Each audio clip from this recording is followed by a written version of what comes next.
This manhwa starts off with a rainy blood-red sky. In the pouring rain, the aftermath of a gruesome war is laid bare, with countless bodies strewn across the battlefield. Amidst the fallen, a lone figure kneels in despair. Ronin stands alone as the sole survivor, holding his shattered sword while mourning amid a ruined and empty land. The battlefield reflects the cruelty of the conflict, littered with fallen bodies and abandoned weapons. Soaked in blood and rain, Ronin exhales heavily as exhaustion and sorrow fill his eyes after the battle. He gazes across the endless field of fallen comrades, realizing they were slain in countless brutal ways. A single tear escapes his eye as he clenches his fist in frustration and anger. Suddenly, he turns his head, a glimmer of surprise in his eyes. A voice echoes in his mind, expressing shock that a mere human could be so powerful. The defeated giant, still barely clinging to life, calls Ronin a bastard, shocked that he's still breathing.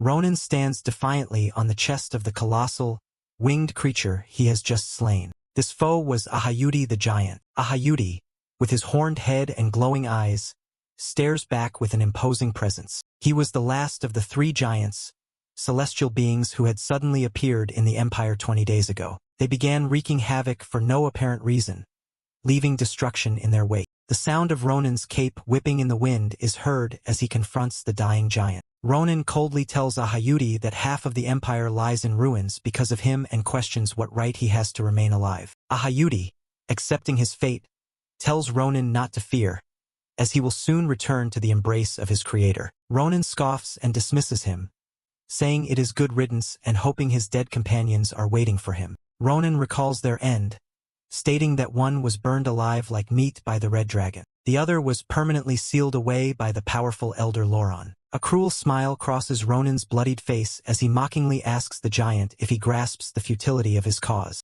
But Ahayuti warns the warrior not to delude himself by concealing the truth. He reveals that as children of the stars, they share their senses with one another. He knows the powerful warriors who fought his comrades also perished and asks Ronin if he understands the weight of this. It means no warriors as strong as Ronin remain to defend the land. Ronin scoffs, defiance in his eyes, and retorts that he is still standing. Ahayuti tells him not to be arrogant, reminding him that his time has also almost reached its end. Ahayuti presses his foot down, admitting relief and thinking that if Ronin had trained earlier, he could have been a true obstacle. Clenching his teeth in fury, Ronin asks if the giant is just trying to piss him off. He declares that his life was already terrible enough even without this latest disaster. Tired of the chatter, he tells the giant to just shut up and die already. With his final breath, Ahayuti admits that he admires Ronin's spirit. Ronin tightens his grip on his sword, but the giant's final words are a prophecy of doom.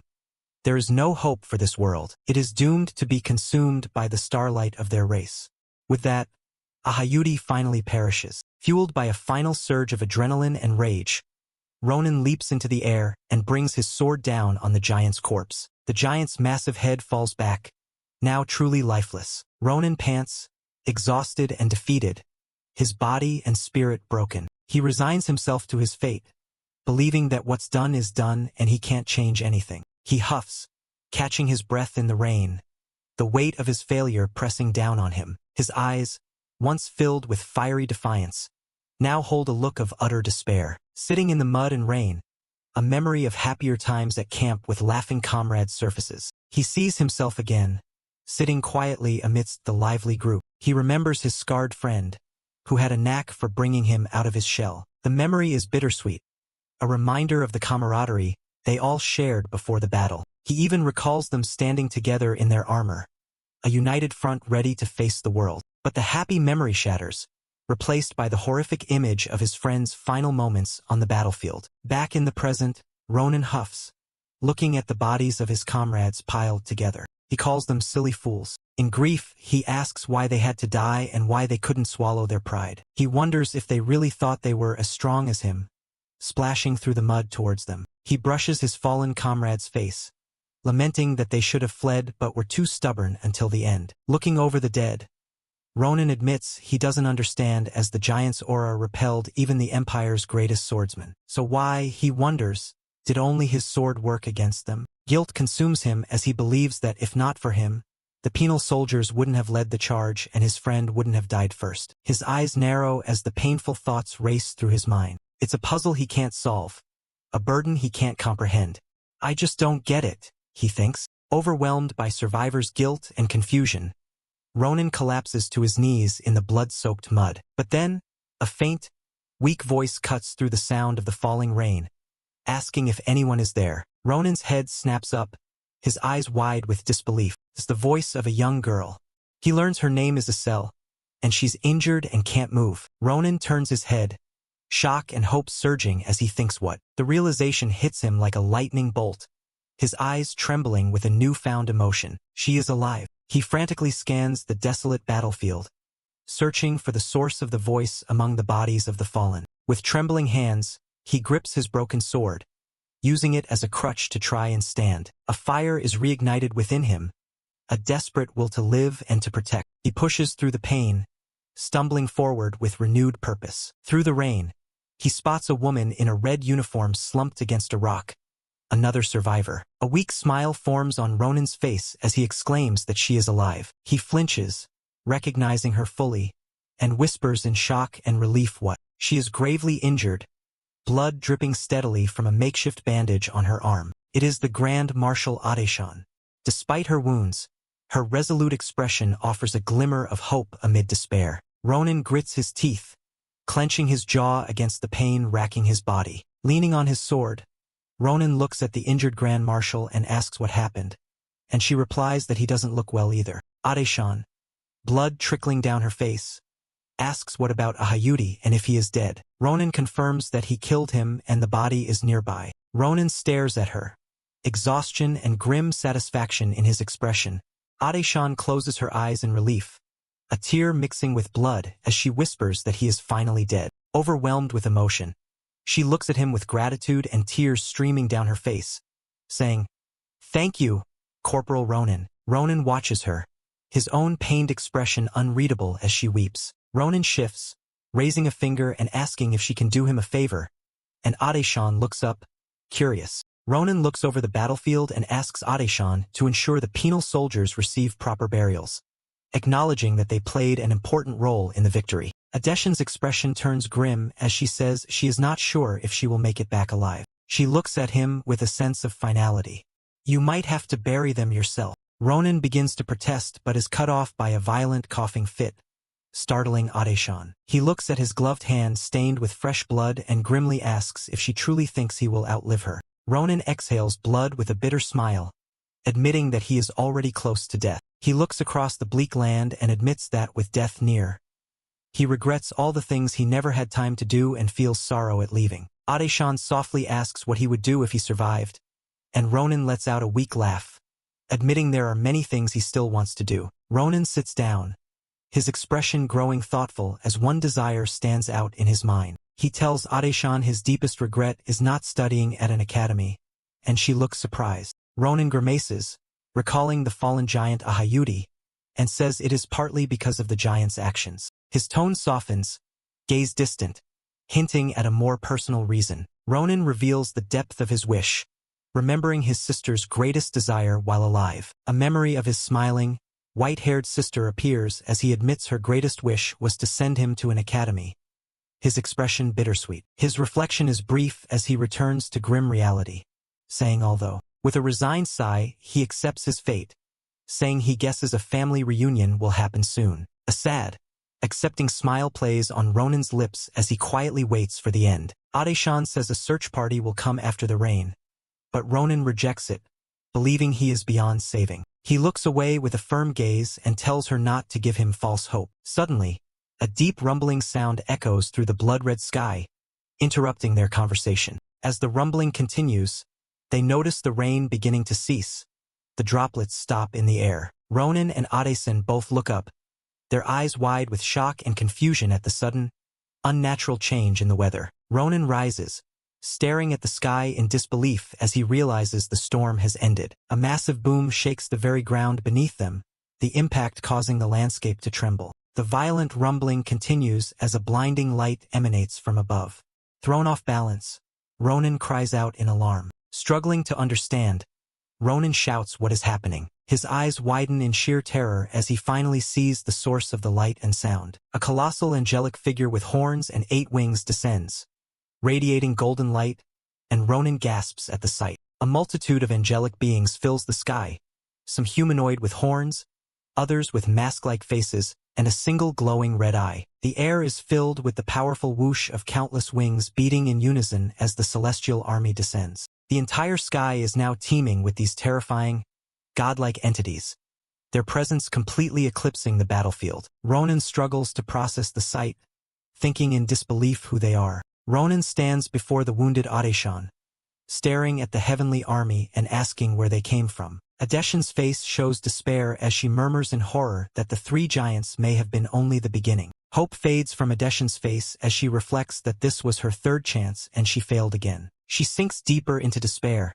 convinced her final chance will be no different. Her eyes wide with terror, she faces the overwhelming beings above as Ronan cries out her title, Marshal. Seeing Adeshan frozen in despair, Ronan shouts her title, Grand Marshal, to break her shock. His eyes blaze with fury as he yells at her to snap out of it and use telekinesis to send him up, unable to reach them with his sword. Adeshan is startled, stammering what, and Ronan demands if they are not going to kill those beings. Adeshan looks at him, bewildered by his spirit, asking if he still wants to fight, and Ronan retorts that of course he does, questioning if she would rather wait to be killed. Ronan grips his sword with fierce resolve, declaring that if he is going to die anyway, he swings his sword with a fierce cry, vowing to take several of them down with him. Adeshan watches, her despair turning to awe as she realizes that despite all odds, he refuses to give up. Watching Ronan's unyielding expression, she recalls his nature,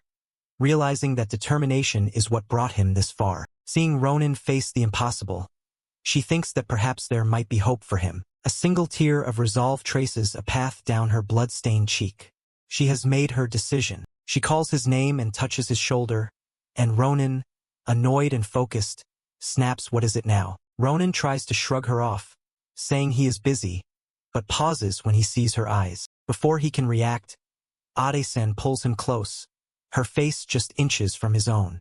Ronan is completely stunned. She embraces him tightly, and Ronan, bewildered, asks what is going on. Adeshan swiftly forces a small glowing blue orb into his mouth, and Ronan, shocked, asks what she just did. She then leans in and whispers a secret message directly into his ear. Ronan is baffled by her words. What are you talking about?" He glares at her, unable to understand her cryptic message or actions in such a dire moment. He shouts in frustration that there is no time for nonsense. Ignoring his protests, Adeshan firmly pushes him away from her. Ronan stumbles back, shocked, as she calls his name one last time, Corporal Ronan. She speaks calmly with a sense of peace, saying if he runs into her again. A vision of her in a simpler life appears as she asks him to tell her to stick to being a tailor instead of wasting her time. Back in the present, Ronan watches in shock as a brilliant blue light envelopes Adeshan, who thinks that she has tried everything she could. With a serene smile, Adeshan closes her eyes, accepting that nothing worked as she had hoped. Ronan can only watch, his eye reflecting the brilliant blue light emanating from the Grand Marshal. An angelic unleashes a massive blue orb of power towards the pair. The energy erupts in a cataclysmic explosion of light, completely engulfing the battlefield and everyone on it. Ronan is caught in the violent,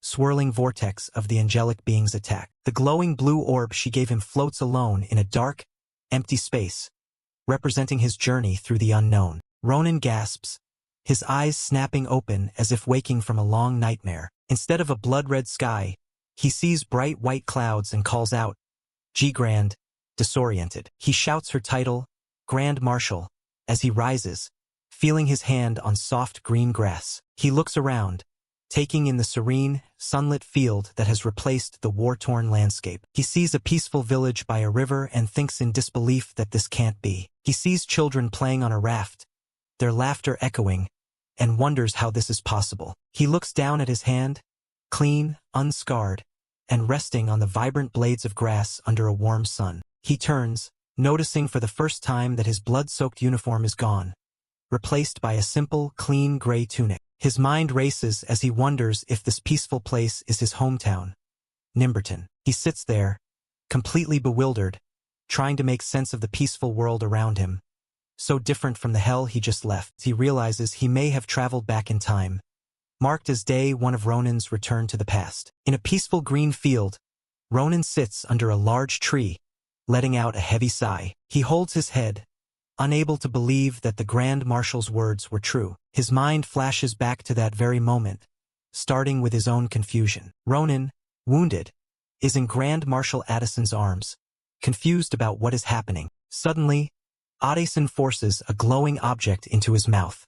Shocked, Ronan demands to know what she just made him swallow. Addison explains that the object he swallowed is known as the Orb of Time. She reveals that the orb is the very secret that allowed her, a mere seamstress, to rise to the esteemed position of Grand Marshal. She rises from a simple tailor to a decorated soldier and then Grand Marshal, empowered by an orb that lets its user go back in time 4 times. However, Ade-san confesses that she has already used 3 of her chances, leaving only 1 opportunity left. With a determined look in her eyes, she tells Ronan that she decided to give that final, precious chance to him. She chose him because he possesses the rare power to slay the giants that threaten their existence. She places her faith in him, believing he might just be the key to preventing the end of their world. Ade-san whispers that he'll need to hone his abilities to do so, but she's confident in his ambition. Ronan, caught off guard by her faith in him, absent-mindedly says he wishes he could study at an academy, then quickly gets flustered for thinking out loud. Ade-san encourages him,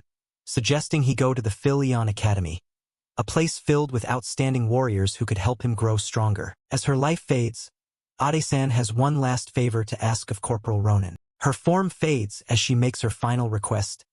If you run into me again, she asks to be told to stick to tailoring instead of wasting time, smiles at her past self, then vanishes. The flashback ends, leaving Ronan alone amid devastation as angelic figures descend. He mutters that he's tried everything. In his previous lives, nothing worked as he had hoped. Back in the present moment, Ronan holds his head, overwhelmed by the reality of his situation, cursing under his breath. He shouts in disbelief, asking if this is really happening or if he's dreaming. In his frustration, he starts punching the tree, startling 2 passers-by. He screams in frustration, questioning why Ade-san sent him back in time and what he should do alone. He pauses, leans against a tree, and realizes he is back in time. The gears in his mind turn. He grasps a wooden stick and realizes he has another chance. With newfound resolve, Ronan gets up, leaving the shade of the tree behind. He takes a firm step forward, his mind set on a single crucial goal. The thought burns in his mind. He has another chance to save his sister. Clutching the wooden stick, Ronan breaks into a run, propelled by a desperate hope. He sprints through the bustling streets of the town, pushing past the oblivious crowds. A determined smile plays on his lips. He knows that if this is truly the past, a familiar event should be taking place just up ahead. His eyes are sharp and focused, scanning the area for the scene he knows is coming. Just as he remembered, he arrives at a clearing and finds a group of punks tormenting someone. A boy is hanging upside down from a tree. He watches as a blonde bully with a cruel grin taunts the poor kid hanging from the tree. Ronan lets out a weary sigh. It seems some people never change, confirming that he recognizes these bullies from his previous life. But as he's about to turn away, something catches his eye, and he looks back in surprise. He takes a closer look and realizes with a jolt that the boy isn't hanging from a rope. He's being held upside down by magic. Ronan is taken aback. He knows that such powerful magic is rare, even within the ranks of the army. A memory sparks in his mind, something he'd forgotten from this time period. He suddenly remembers. There was someone with that unique ability in this very town at this point in the past. He notices the source of the magic. A timid red-haired girl, Asel, struggling to maintain the spell with glowing hands. Asel trembles, nervously asking how much longer she must hold the boy in the air. She's terrified that if this continues, it could become dangerous for him. From the victim's perspective, sweat drips down his face as he desperately pleads for them to stop. The bullied boy cries out, swearing that he has no money because he spent everything he had on his mother's medicine. The blonde bully leader callously pats the boy's cheek, mockingly asking why that should be his problem. He chuckles cruelly, telling the boy to just empty his pockets and sneeringly asking if he looks like someone who cares about his mother. His demeanor darkens as he rears his hand and snarls at him. He strikes the boy across the face, shouting at him to make more money. His lackeys snicker in the background, enjoying the cruel display of violence. The blonde bully shouts at Asel, breaking her concentration. He orders Acel to lift the boy to the top of the tree, calling him a numbskull. Acel protests, afraid of dropping him, but the bully scoffs, saying she isn't the one hanging. His face twists with rage as he snarls at Acel to lift him. He adds a chilling threat to hang her up there as well,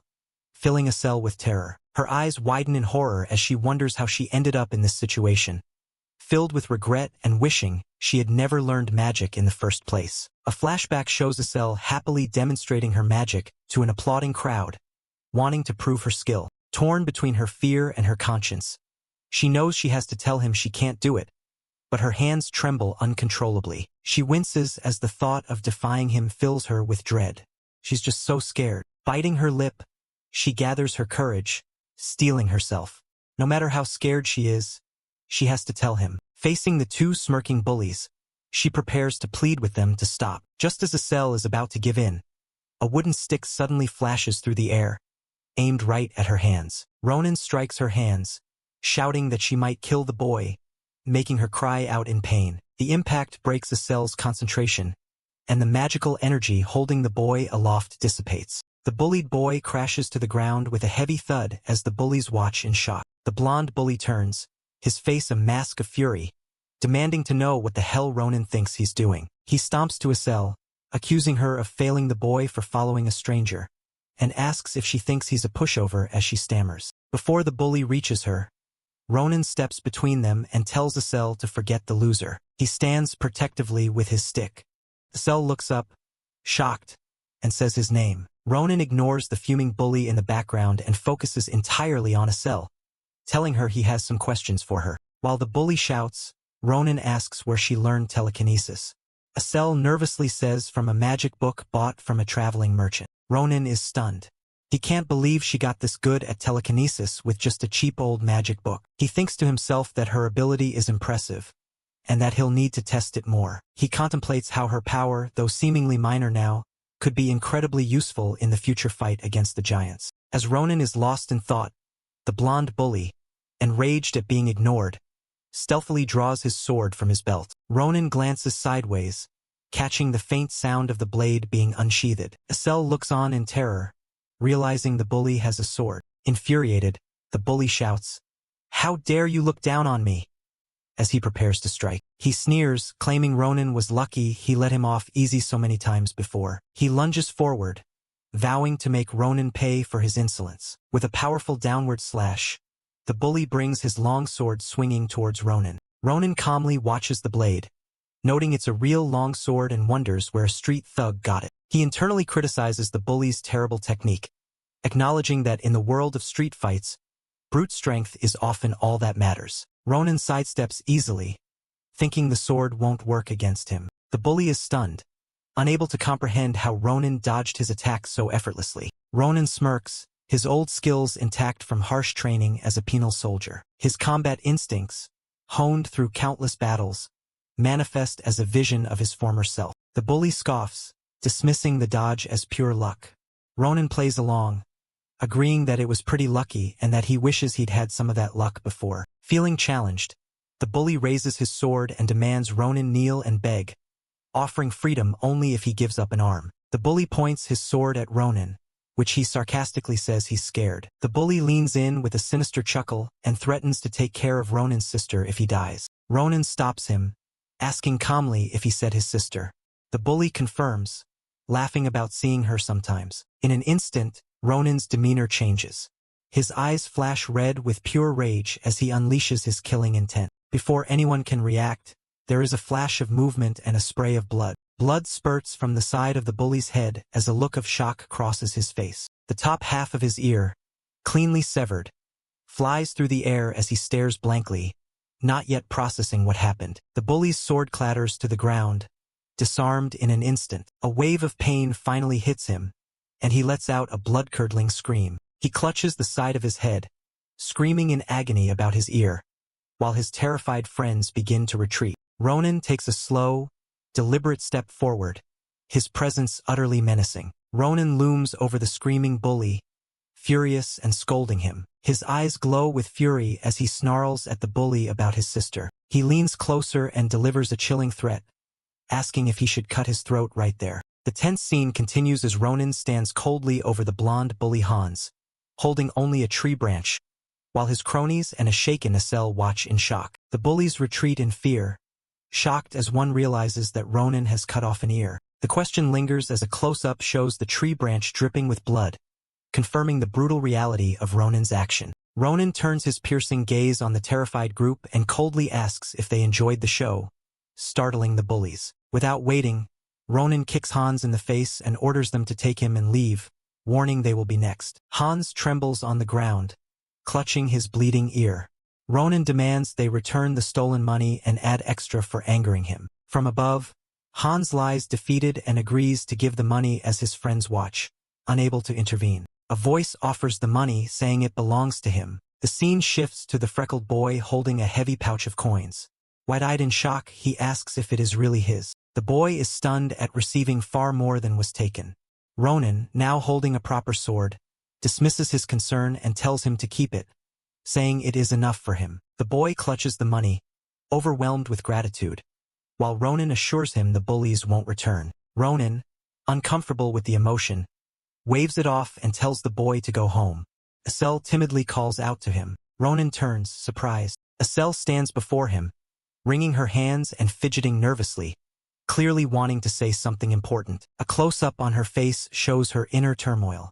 A bead of sweat drips down as she struggles to form the words. She finally speaks, remorseful, saying she is really sorry. Asel then bows deeply to both Ronan and the boy, a clear gesture of her sincere apology. A flashback shows her remembering Hans's threatening face and words, saying he would hurt her if she didn't help. She recalls her guilt and powerlessness, admitting it was wrong of her. Tears fill her eyes as she recalls being scared. The memory ends with her feeling helpless, saying she couldn't stop herself. Back in the present, Asel cries, overwhelmed by guilt, apologizing repeatedly. The freckled boy laughs softly, signaling he doesn't blame her. Instead of anger, the boy smiles gently and empathetically, addressing her. Asel, I noticed you're always crying. He explains her tears relate to their shared tormentor, Hans, making Asel flinch, but his words are understanding, not accusing. The bullied boy speaks kindly, telling Asel her tears show she isn't the only one being picked on. He tells her she's in the same boat as him, and Asel softens with gratitude and relief. He pats her head gently, telling her not to be too hard on herself, showing surprising maturity. His final words reassure her, it's not your fault. With the matter settled, the boy breaks into a bright, genuine smile, clutching the pouch of money that will help his family. He places a hand on Asel's shoulder, accepting her apology, while Ronan watches neutrally, happily clutching his newfound money. The boy runs off towards the village in the distance, leaving Ronan and Asel behind. Now alone with Ronan, Asel gives a small, shy wave as the boy departs. Ronan, however, remains perfectly still, his expression unchanged. The atmosphere shifts. A sudden close-up on Ronan's intense, golden eyes signals that the gentle moment is over. Asel looks up at him, her cheeks slightly flushed. She seems momentarily captivated, a sparkle in her eyes. Ronan chuckles quietly as the boy leaves, thinking there may be hope for him after all. Ronan's demeanor shifts, speaking sharply and seriously, saying he needs to talk. He bumps her shoulder, jolting her. She stammers, startled. Huh? Oh, right. Ronan turns coldly, telling her to meet him here in 3 days. Asel is stunned, asking what. He walks away, waving dismissively, saying he's busy and to meet in 3 days, mockingly adding to meet when the moon comes up, leaving Asel confused. His face twists into a menacing glare as he subtly draws his sword, warning her of the consequences if she doesn't show up. Asel lets out a frightened eek. He leaves with a final threat, warning her not to be late, then vanishes in a burst of speed, leaving Asel speechless. Asel stands alone, dazed and bewildered by his sudden personality shift, wondering what it was about. The scene transitions, and we now see Ronan approaching a quaint, peaceful-looking house nestled in a sun-dappled forest. This is his home. As he walks, a thought strikes him. Come to think of it, he thinks the flowers might be a bit much, imagining a sparkling bouquet of pink roses. Ronan blushes, heart thumping, holding the flowers. His tough exterior softens as he recalls his sister liked them, so he picked some on the way. Embarrassed, He decides the flowers are a silly idea and turns to discard them, when a quiet, "Huh," comes from the doorway. The door creaks open, revealing a woman's feet in sandals. A gentle voice calls, wondering who is outside. His sister Iriel opens the door, saying she didn't know it was Ronan. Caught in the act, Ronan freezes, the bouquet of roses feeling incredibly awkward in his hands as his sister, Iriel, spots him from the doorway. Before he can react, she exclaims, "You're back!" Ronan stares, flustered and wide-eyed. Seeing his sister triggers a memory from his past life. He recalls fighting as a penal soldier and thinking it over thousands of times. He recalls the question that haunted him, what to say to his sister and whether to apologize for leaving without telling her. The memory shows his former self, battle-worn and covered in blood, agonizing over this regret. The pain of that time is still palpable. Contrasts his hardened soldier self from the past with his young present self, showing he has left the old self behind. All the past agonizing is behind him. Now, he knows there's only one thing he can say to her. Back in the present, Iriel beams, unaware of his inner turmoil, saying he came home early. A close-up on Ronan's eye shows a flicker of intense emotion and determination. Ronan sets aside past regrets, looks at his sister, holds out the flowers and says, "I'm back." Later at the dinner table, Iriel, still overjoyed, thinks she never imagined seeing this day. She hugs the bouquet, marveling at the flowers from her grumpy little brother. She squeals with joy, shouting she's so happy, while an embarrassed Ronan clears his throat. He stammers, "I'm glad you like them." Iriel showers him with affection, piling his bowl high. Ronan waves frantically, insisting he's had enough. Ronan changes the subject, asking her age. Iriel, puzzled, says she's 22 and asks why. He awkwardly claims he forgot. Iriel is astonished, asking how he could forget. Her surprise turns to worry as she asks if he has a headache or fever, but Ronan is lost in thought, repeating, "My sister is 22? The weight of her age hits him. He grimly thinks there are about 10 years left until the bastards attack, envisioning a monstrous angelic figure as the future threat. As Ronan is lost in his dark thoughts, Iriel gently places her hand on his forehead to check his temperature, pulling him back to the present. She checks him, saying he doesn't have a fever. Her touch fills him with peace, and he thinks his sister is exactly as he remembers. His heart swells with affection as he thinks she's still so bright. He thinks she's still kind as Iriel fusses over him, asking if he's all right. He thinks of her as warm-hearted. Watching the peaceful moment, Ronan quietly wishes it could last forever, contrasting with the dark future he foresees. The peaceful moment ends. Ronan's resolve hardens as he squeezes his sister's hand, thinking he must protect her and the world in 10 years. He pulls back his hand, serious, and tells Iriel he has something to say. She, caught off guard, asks what it is. Ronan smiles calmly and confidently, declaring he plans to enter an academy. Iriel is shocked, eyes wide, repeating, "What? An academy?" Her shock turns to joy as she exclaims, "Seriously?" Her sparkling eyes startle Ronan. She grabs his hands, swinging them in excitement, asking if he means it. Ronan, overwhelmed, confirms he does. Her excitement is mixed with confusion. "You never wanted to hear about academies before. Why the sudden change of heart?" she declares. "There's no time to lose," and scurries away, leaving a sweating, bewildered Ronan at the table. As she rummages, she exclaims he's a genius and slams a heavy, cloth-wrapped object on the floor. Ronan weakly thanks her. She shouts, "Here!" with a flourish. With a loud slam, she places a massive cauldron on the floor in front of Ronan, who looks on in total confusion. She proudly announces, "This is a surprise gift for you." Panting from carrying the heavy pot, they peer inside. Ronan asks, unsure what to expect. The cauldron overflows with sparkling gold coins. Ronan is stunned as Iriel giggles, revealing she saved them secretly to surprise him. She explains she saved it in case he changed his mind to send him to an academy.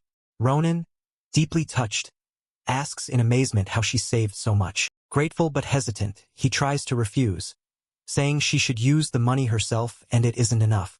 Iriel is shocked. She insists it's enough for any academy, but Ronan names his goal, the Philion Imperial Academy. Iriel's confident smile vanishes, replaced by stunned confusion. She screams in shock. "What?" Their humble home shook, hinting at the Academy's enormous cost. The story introduces the esteemed Philion Imperial Academy. A magnificent view shows the Academy, the leading educational institute and best in the Empire. The Academy has the continent's best teachers and imperial funding, providing top-quality education. The Academy's reputation is so great that people even refer to it as a hero factory. It has produced legends: Grand Marshal Ade-san, Swordmaster Schlieffen, and the notorious Winter Witch. Recalling the war, the narrator acknowledges that Philion's warriors played a significant role. Ronan walks through a forest at night, thinking the Academy's entrance standards and tuition are impossibly high. Ronan recalls his sister's worried but encouraging reaction to his decision, which he found a bit over the top. He suddenly stops in his tracks. With pure determination, Ronan resolves to prove himself by entering the Academy. Ronan senses someone nearby and remarks that he didn't expect them to actually show up. A young, flustered girl appears.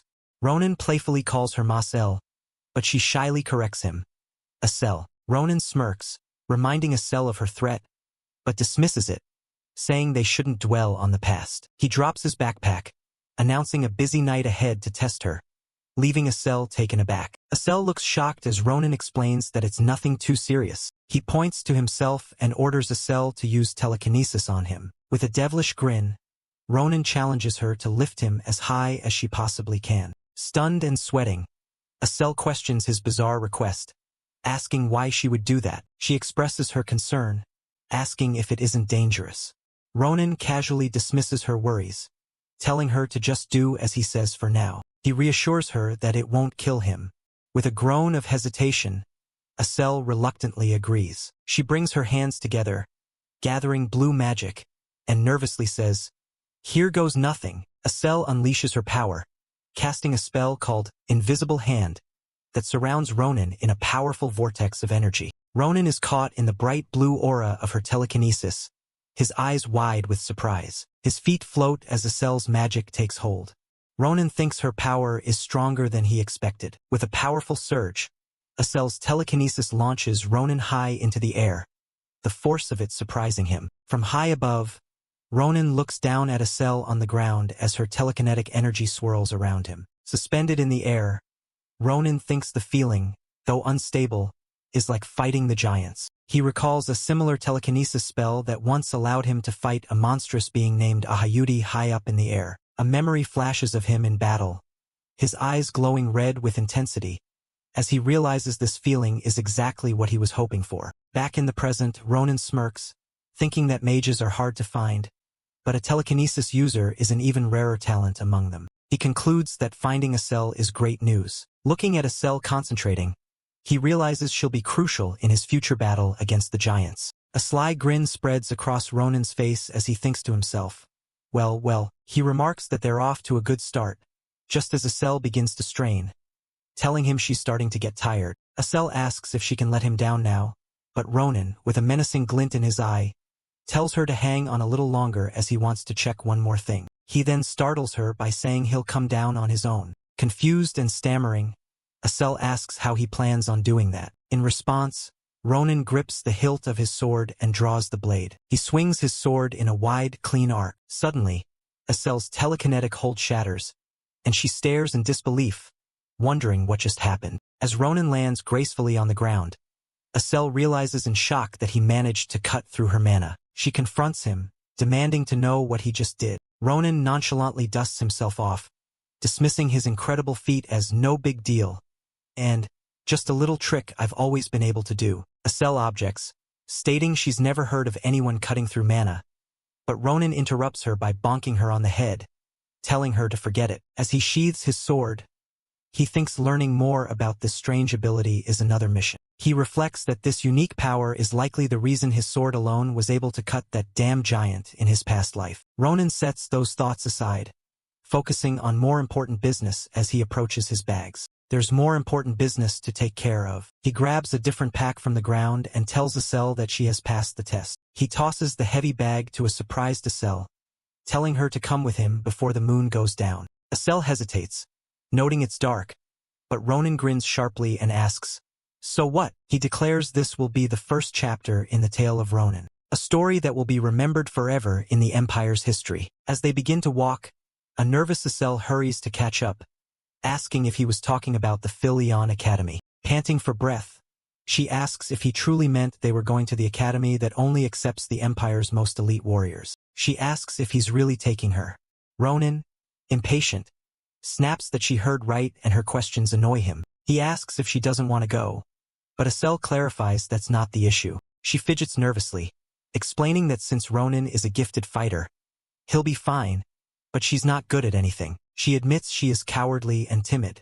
Ronan hardens, calls her name, and asks if she wants to live like this forever. He continues, questioning if she wants to keep wasting her natural-born talent on dealing with petty street thugs. Alone in darkness, Asel looks vulnerable as Ronan asks if that is the life she wants. As Asel stammers, Ronan bluntly admits that she has a long way to go, and that it's true she's cowardly and timid. His harsh words strike her like daggers as he calls her a crybaby who sheds tears too easily and a wimp who's afraid of her own shadow. Seeing her hurt expression, Ronan softens his tone slightly, saying that her weaknesses don't really matter because she can change all of that later. His expression turns serious as he tells Asel the time she wastes cannot be changed. He passes her, warning that she will regret it someday. His eye narrows as he adds that she will regret it just like he did. A vision of a desolate past hits Asel as Ronan confesses it was in his previous life. Back in the present, Ronan pats a stunned Asel on the shoulder and asks if he is changing her mind. Asel struggles to believe if someone as intense and distant as Ronan what. He shows concern for her. Seeing her astonishment, Ronan says he won't force it and she can go back if she wants. He turns and begins to walk away, stating he has things to do, leaving a conflicted Asel to make her choice. As he leaves, Asel calls for him, declaring she wants to change. She fully commits, vowing to go with him to Philion and to do whatever he asks. A satisfied smirk appears on Ronan's face. He praises her, saying she's finally starting to grow up, then immediately suggests they get started with her first challenge. Asel agrees, unaware Ronan inwardly celebrates that his manipulation worked. He leads her through the forest until they come across the warm crackle of a campfire. Suddenly, a chill runs down Asel's spine as she senses they are not alone. Peeking through bushes, they see the fire. Asel asks if this is her first challenge, and Ronan nods. He explains that this is the best opponent he could find to give her skills an instant boost. The opponent is revealed. A muscular, yellow-skinned creature with a green mohawk, identified as a Luna Goblin, sits idly by the fire. The view pans out to reveal not just one, but a whole group of these Luna Goblins lounging around a cave, surrounded by bones and a treasure chest. Ronan cheerfully asks what she thinks, joking it's easy.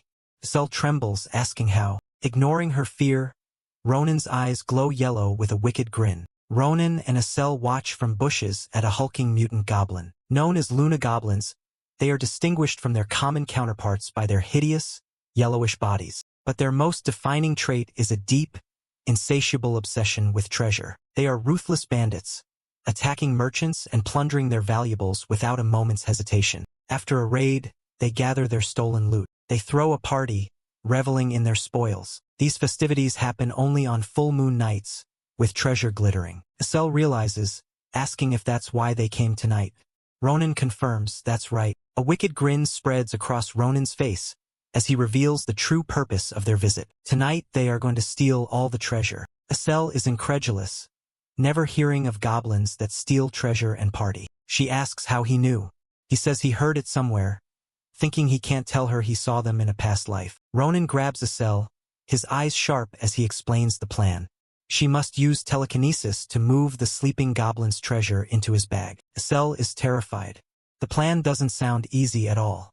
She worries about the consequences if she makes a mistake and wakes them. Her imagination runs wild, picturing the immense danger they would be in if they were caught by the monstrous goblins. She tries to protest, calling the plan too risky, but Ronan cuts her off with a sharp insult, calling her a coward. Ronan flicks her forehead, explaining they need two things to enter Philion Academy. The first, he states plainly, is money. Tuition at Philion is high, but more important is real combat experience. While money can be acquired, it's the hands-on experience of battle that truly matters. He reminds her Philion is full of aristocrats' children trained from birth. Asel worries as Ronan says if they want to compete, there's only one path. His eyes gleam as he declares she must risk her life for real combat experience. He smirks, saying the goblins are perfect targets because they gain money and experience at once, looking down at the sleeping goblin. He asks if she has a better idea.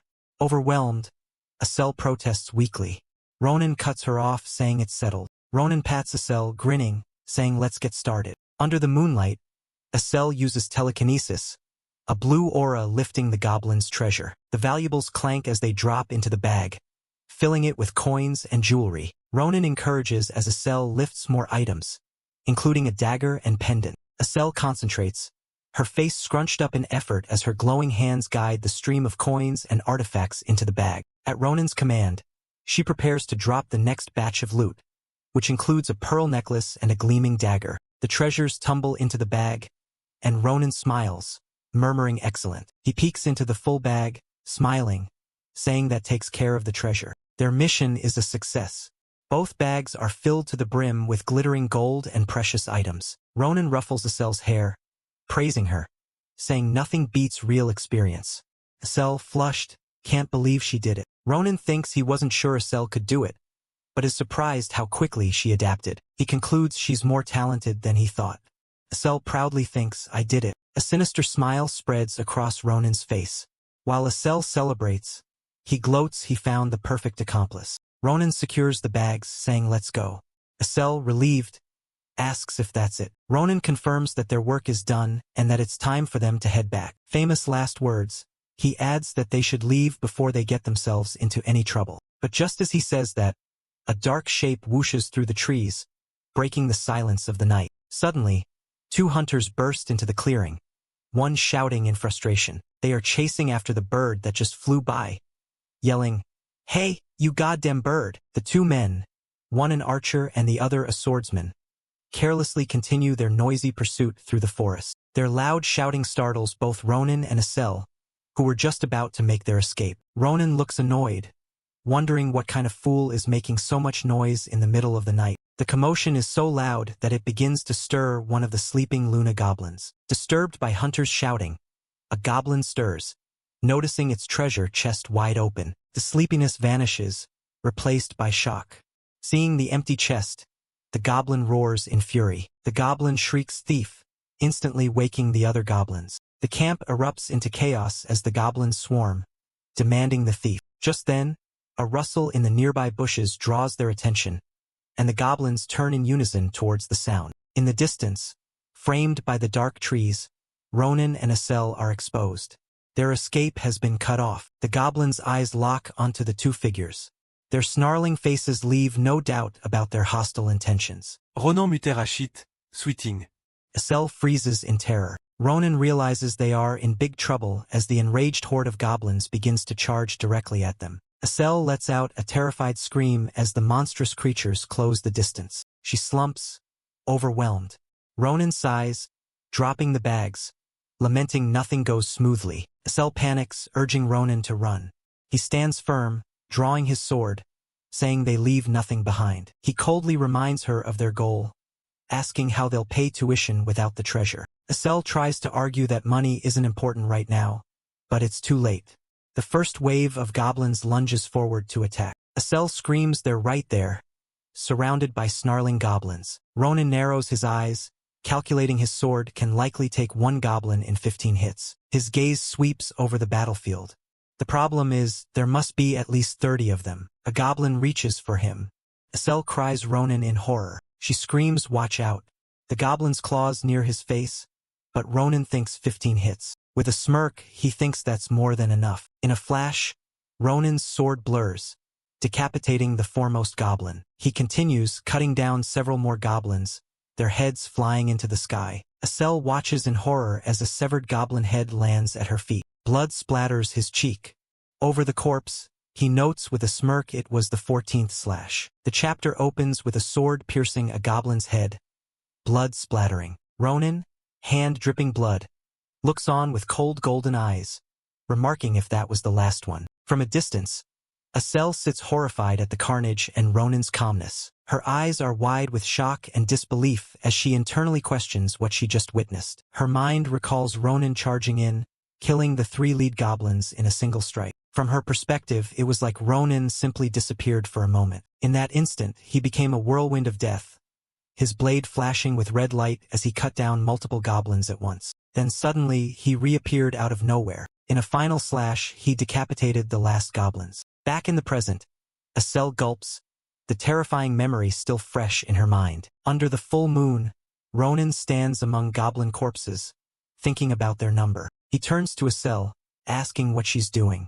She jumps, apologizing for being lost in thought. Ronan tells her there's no need to apologize and instructs her to just grab her stuff. With his sword on his shoulder, he smiles faintly, saying they're going home. The weight of the heavy backpack is emphasized as they begin their journey back. Walking through the woods, Ronan sighs, complaining nothing is easy. Asel, drained, whines about her heavy bag. Ronan touches his shoulder, feeling sore, wondering if he's out of shape. While rotating his arm to ease the soreness, he resolves to start some hardcore training when he gets back. Asel, looking concerned, asks Ronan about a shout they heard earlier. He nonchalantly dismisses it, telling her he has no idea what it was. A loud voice from the darkness commands them to stop, startling Ronan and Asel. Ronan mutters to himself in annoyance, wondering what kind of fool would shout like that in the middle of the night. Vowing to punish the troublemaker, an archer in shadows aims a bow with a red crystal arrow. The arrow is loosed with a sharp twang, the red crystal tip gleaming as it speeds directly towards an unsuspecting Asel. Time seems to slow as Asel's eyes widen in terror, her face frozen in a silent gasp as the projectile is just about to strike. Ronan shoves Asel aside, snatching the projectile midair, annoyed, asking what this now. Asel screams seeing Ronan hold the arrow inches from her face, its crystal tip with a strange face. Asel panics, wondering the arrow's origin. Ronan looks into the woods, darkly thinking about annoying pricks running at night. Two men emerge, one with a bow, the other with a sack. The blonde asks who they are. Ronan grits his teeth at the remark, a couple of kids. Asel watches, worried. The men approach, pretending friendliness. The archer raises a hand, apologizing. Whoops, sorry kiddos. The archer says they heard rustling, thinking they were a monster, but sees a bag of gold. The archer says they almost hurt them by accident. The blonde companion shrugs, agreeing. As the archer asks if they're okay, Ronan cuts him off, saying cut the bullshit, seeing the look in his eyes. The two men are taken aback. From between their legs, Ronan's voice is heard, demanding they drop the act and answer him. The frame closes on Ronan, golden eyes glowing with red aura, asking who the hell they are. The bandits' friendly smiles vanish, replaced with expressions of nervous surprise as they realize their act has been seen through. The archer laughs awkwardly, scratching the back of his head. He feigns embarrassment, saying he was so flustered that he forgot to introduce himself. But as he says he'll tell them who they are, his hand ominously moves towards the hilt of his weapon. Dropping pretense, the archer lunges, eyes red with intent, shouting there the Caribolo. The name registers with Ronan, reflection of the attacker in his eye, whispering Caribolo. At the same time, the blonde bandit moves to attack Ronan from the side, grabbing his arm. But Ronan is faster, his eyes glowing as he easily sidesteps the archer's lunge. Before the archer can react, Ronan delivers a powerful blow to his jaw, sending blood flying from his mouth. With a cold look, Ronan says with disgust, "You mean those assholes," confirming he knows their reputation. Enraged, the blonde charges at Ronan with a dagger, shouting, "You little punk." Asel looks up in terror as the blade of the dagger comes dangerously close. In a moment of pure panic for Ronan's safety, she screams his name is Blue. Crackling energy suddenly erupts from her hands. Asel yells, "Look out," unleashing her power. A blue wave, an invisible hand, wraps around the charging bandit. The blonde bandit is stopped, immobilized by Asel's telekinesis, struggling to understand why he can't move. Seeing the bandit frozen, Ronan grins, exclaiming, "Wow, Asel," impressed. Seizing the chance, Ronan shouts nice and lunges past the immobilized bandit. As he closes the distance, Ronan draws his own dagger with a swift, metallic ring. He slides low to the ground, easily evading the archer's defenses, his own blade ready for a killing strike. The paralyzed bandit watches as Ronan swings his sword at the defenseless archer. With a series of precise and deadly slashes, Ronan swiftly incapacitates the archer. The archer lets out a final scream as blood spurts into the air. Ronan glances back, his expression cold and calculating. Asel lets out a startled yelp and stumbles backward as the archer's lifeless body falls to the ground right in front of her. Staring at the dead man, Asel stammers, asking Ronan if he's dead. Ronan wipes blood from his cheek, saying what was he supposed to do? They were going to kill them. He reminds her they're from the Caribbean, jolting Asel into shock. Horrified, Asel recalls the gang's infamous crimes, from poaching to kidnapping. A montage flashes in her mind, showing the Caribbean as laughing, bloodthirsty criminals. She remembers with dread they're the most notorious gang in the Empire. Ronan coldly confirms that's exactly right. Turning his attention to the still paralyzed blonde bandit, Ronan shows no mercy, stabbing him through the chest with his dagger. As he delivers the finishing blow, Ronan coldly tells Asel that without him, they would have taken her organs. He finishes that they would have buried her tonight, wiping his bloody dagger on the corpse. Asel is left utterly speechless and horrified by the grim, yet undeniable logic of his statement. Ronan concludes letting them go is a greater crime. As the bandit falls, his eyes see the dropped sack twitching. A close-up shows the top of the mysterious bag, tied shut with strange, tentacle-like ropes, twitching and moving on its own. Ronan starts telling Asel to stop, but the bag's strange movements cut him off. The sack jumps into the air with a boing, surprising Ronan. As the bag flops, Asel asks what's inside and why it moves. Ronan guesses the bandits caught something. Asel guesses a poached animal. Ronan agrees and cautiously reaches to open the rustling bag. Ronan says let's open it. A hooded figure with glowing blue eyes glares at him from the bag. With a screech, the creature flies out of the bag as a shadowy blur, startling Ronan and Asel. In a flash, the creature transforms into a glowing blue bird. Ronan and Asel stare in awe, Ronan saying what the heck. As the bird flies into the night, Ronan wonders what kind of bird it is.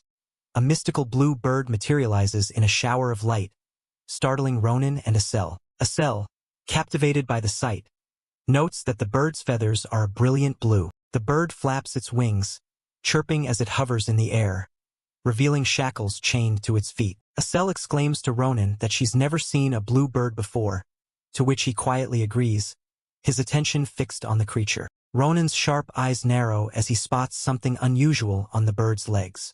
He mutters to himself, noticing the shackles. He immediately recognizes the device, identifying it as a Caribbean snare. He recalls that these types of shackles are designed to restrict a creature's movement and mana flow, and are commonly used by poachers. Ronan remembers hearing that poachers use these snares to capture rare and valuable animal species. As Ronan wonders if the blue bird is rare, a magical circle appears, and a voice tries to communicate. The voice exclaims that it's finally connected. As the spell fully activates, the bundle that held the bird drops to the ground, startling Asel. Shocked, Asel asks if the bird spoke. Ronan explains it's a communication spell, not a talking bird. Ronan deduces that the spell must have activated as soon as the bird was released from the bundle. He looks at the discarded bundle, concluding it must block mana. Ronan addresses the spell's voice, saying it must be the owner of the blue bird. A silhouette appears through the spell, confirming Ronan's guess. He is Baron, guardian of the dream bird Marps. Baron explains his frantic attempts to connect. Relieved Marps is safe, almost reporting it to the police. Baron then asks who they are. Ronan casually shoves Asel aside and replies that they're just a couple of good Samaritans who were passing by. He begins to explain, mentioning they ended up in a little scuffle as a brief, intense flashback shows him clashing with a poacher. Ronan explains Marps was with poachers, while a flashback shows him striking decisively. He clears his throat, memories of the violent fight flashing, deciding not to elaborate because they're too gruesome. Ronan's face is grim as he recalls the bloody encounter, the memory of his opponent's defeat still fresh. He cuts the story short, saying they saved the bird. Baron is shocked by the poachers and kidnapping. The shadowed form of Baron shows his distress and relief. He expresses his profound gratitude, saying he feared this might have been the case. Baron wonders how to repay them. Asel calls the bird adorable. Ronan asks how to send it back with shackled feet. He asks if unlocking the shackles will let it fly back. Baron confirms it probably will. Baron explains dreambirds have a homing instinct, flying back once released.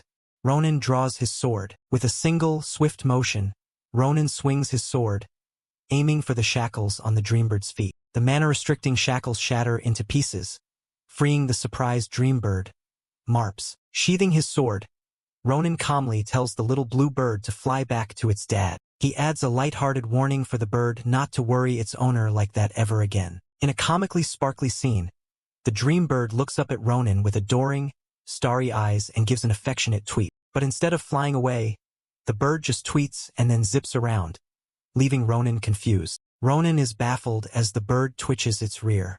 Baron explains Marps wants him to pluck a feather as a sign to see her again. Estelle explains Dreambird feathers act like a compass.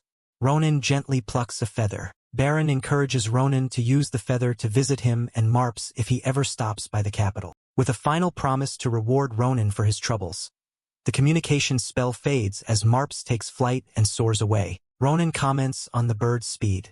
As it disappears, Estelle asks what's in his hand. Ronan looks down with startled eyes, a bead of sweat running down his face. He mutters to himself, confused, saying he thought he felt something warm in his hand a moment ago. He looks at his empty palm, perplexed, asking what this. The camera pans out, showing Ronan and Estelle looking at the poacher's leftover bundle. The scene transitions, indicating that a few days have passed since the encounter with the Dreambird. The setting changes to a bustling, sunny market town, with horses and wagons indicating active trade. Workers are busy unloading crates from a cart, establishing the atmosphere of a busy trading post. A merchant inspects a teardrop-shaped blue gem, admiring its craftsmanship through his monocle. The merchant, Duan Caravel, head of Caravel Trading, calls the necklace a treasure, offering 20 gold coins. Duan exclaims it's his lucky day, showing a bag overflowing with gold coins from Ronan's items. Ronan grins, pleased, with Estelle by his side. He thinks to himself that he's finally found a reasonable merchant. He recalls frustration with swindling merchants, flashback showing him confronting one while Estelle tries to calm him. Back in the present, Ronan shakes Duan's hand, smiling at the honest merchant. Duan laughs, accepting the compliment. Duan asks if there is anything else to be appraised. Ronan agrees and says he has one more thing, rummaging in his pouch. Ronan presents a mysterious, galaxy-patterned sphere. He explains that it isn't for sale, but he wants Duan to identify what it is. In a flashback, Ronan remembers the night this object was laid in his hand by the blue Dreambird. He recalls looking at the glowing sphere in his hand, a strange and magical object. His first thought was disgust, thinking the bird pooped in his hand. Amusing Estelle, yelling ugh gross, Ronan angrily tosses the sphere at a rock. To his shock, the tiny sphere smashed the large rock into pieces, remaining completely unscathed. Staring at the crater, Ronan and Estelle were left stunned, realizing just how incredibly strong and durable the mysterious object was. Back in the present, Duan inspects the sphere, admitting that he isn't sure if it's an egg or some other object. Ronan gulps, hoping the sphere from a rare species is a priceless treasure. Duan hums thoughtfully, examining the sphere's unique color and texture with a focused eye. Ronan's heart pounds with excitement and anticipation, hoping for a monumental discovery. After a pause, Duan asks if it's horse dung. Ronan's excitement instantly shatters. Ronan forces a smile and denies it, while Duan laughs, admitting he was just kidding. He confesses he's not sure what it is, but it's definitely unusual. Duan says Ronan should have a specialist examine it. Ronan groans, staring at the purple egg. Ronan decides he's too curious to sell it. Estelle giggles, whispering if it's just a hard piece of poo. Ronan asks Duan if he sells books about Philion. Seeing Duan confused, he clarifies he means the academy. Ronan explains they hope to take the entrance exam but know nothing.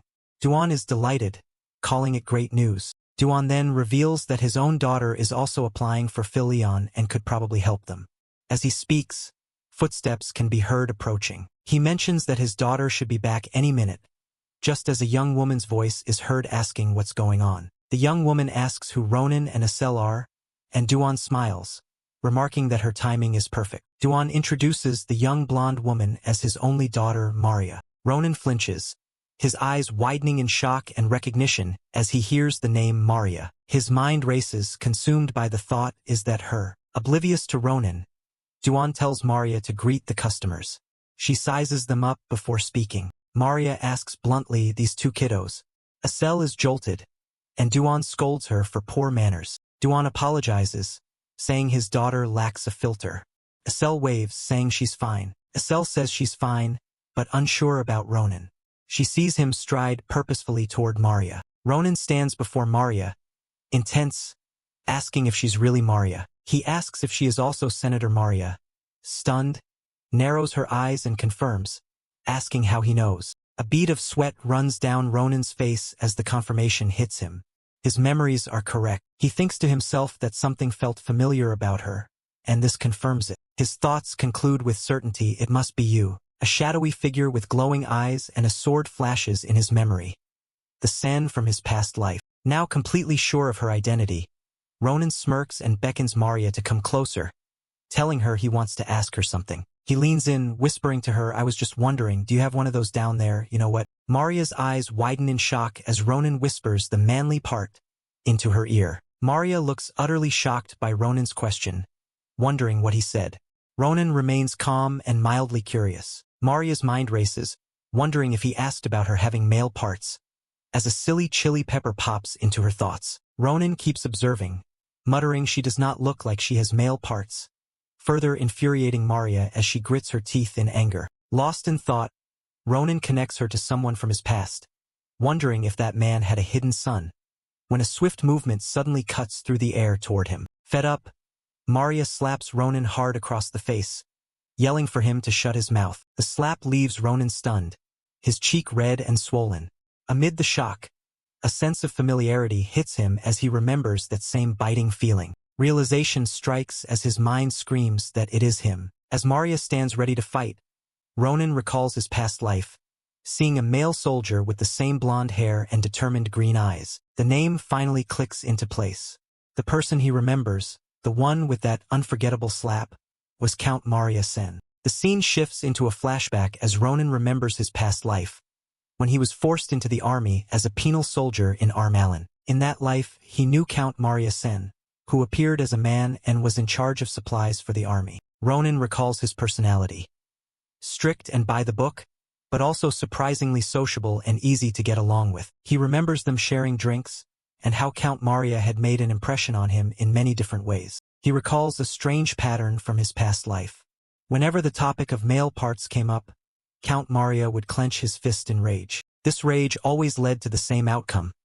The Count would flare up and slap Ronan across the face. Back then, Ronan could never figure out the reason for this bizarre reaction. He had always wanted to ask the Count about it if they ever met again, but unfortunately he never got the chance. Because in that life, Count Maria Sen died in battle before Ronan did. Back in the present, Ronan smirks, the decades-old mystery solved. He thinks he didn't expect to learn the reason here, looking at Maria. He says aloud, Count Maria, so you're a woman, huh? Enraged, Maria threatens, do you need another slap? Then I'll give you one, she yells, lunging forward to strike him again. But this time, Ronan is prepared. He stops her arm and delivers a swift chop to her head, shouting, stop it, you jerk! Maria cries out in pain. As Maria clutches the new bump on her head, Ronan scolds her. Don't get cocky just because you hit me once. He says he only let her slap him because he made a mistake. Maria glares, her eyes burning with the promise of retaliation. Ignoring him, she challenges, and what if I do, before slapping him again, showing the fight isn't over. The fight descends into a chaotic brawl, with Ronan and Maria pulling each other's hair and yelling insults. Asel and the stable master watch in horror as the fight continues, while both Ronan and Maria burn with the same thought that the other is dead. Unable to watch any longer, both Asel and the stable master shout for them to stop fighting. From above, Ronan and Maria wrestle on the ground as their companions rush to separate them. A little while later, the sun begins to set, casting a calm, golden glow over the camp, indicating the fight has finally ended. Inside, a bewildered Asel looks on, wondering to herself what could have possibly transpired between Ronan and Maria. Maria, looking annoyed, gets down to business and asks to see the items they kept, while Asel recalls how they were at each other's throats just moments ago. Surprisingly, Ronan is completely calm. He agrees and tells Maria to assess the items for him. He confidently adds that if the items aren't any good, he'll just buy something else, much to Asel's confusion. Seated at a table with the confiscated items, Asel notices how Ronan and Maria seem unusually close despite the brawl. Maria inspects their haul, 3 swords and a single magic wand. She asks why he keeps 3 swords, wondering if they're heavy. He replies just in case he's rough with swords. After inspecting the weapons, Maria gives her verdict.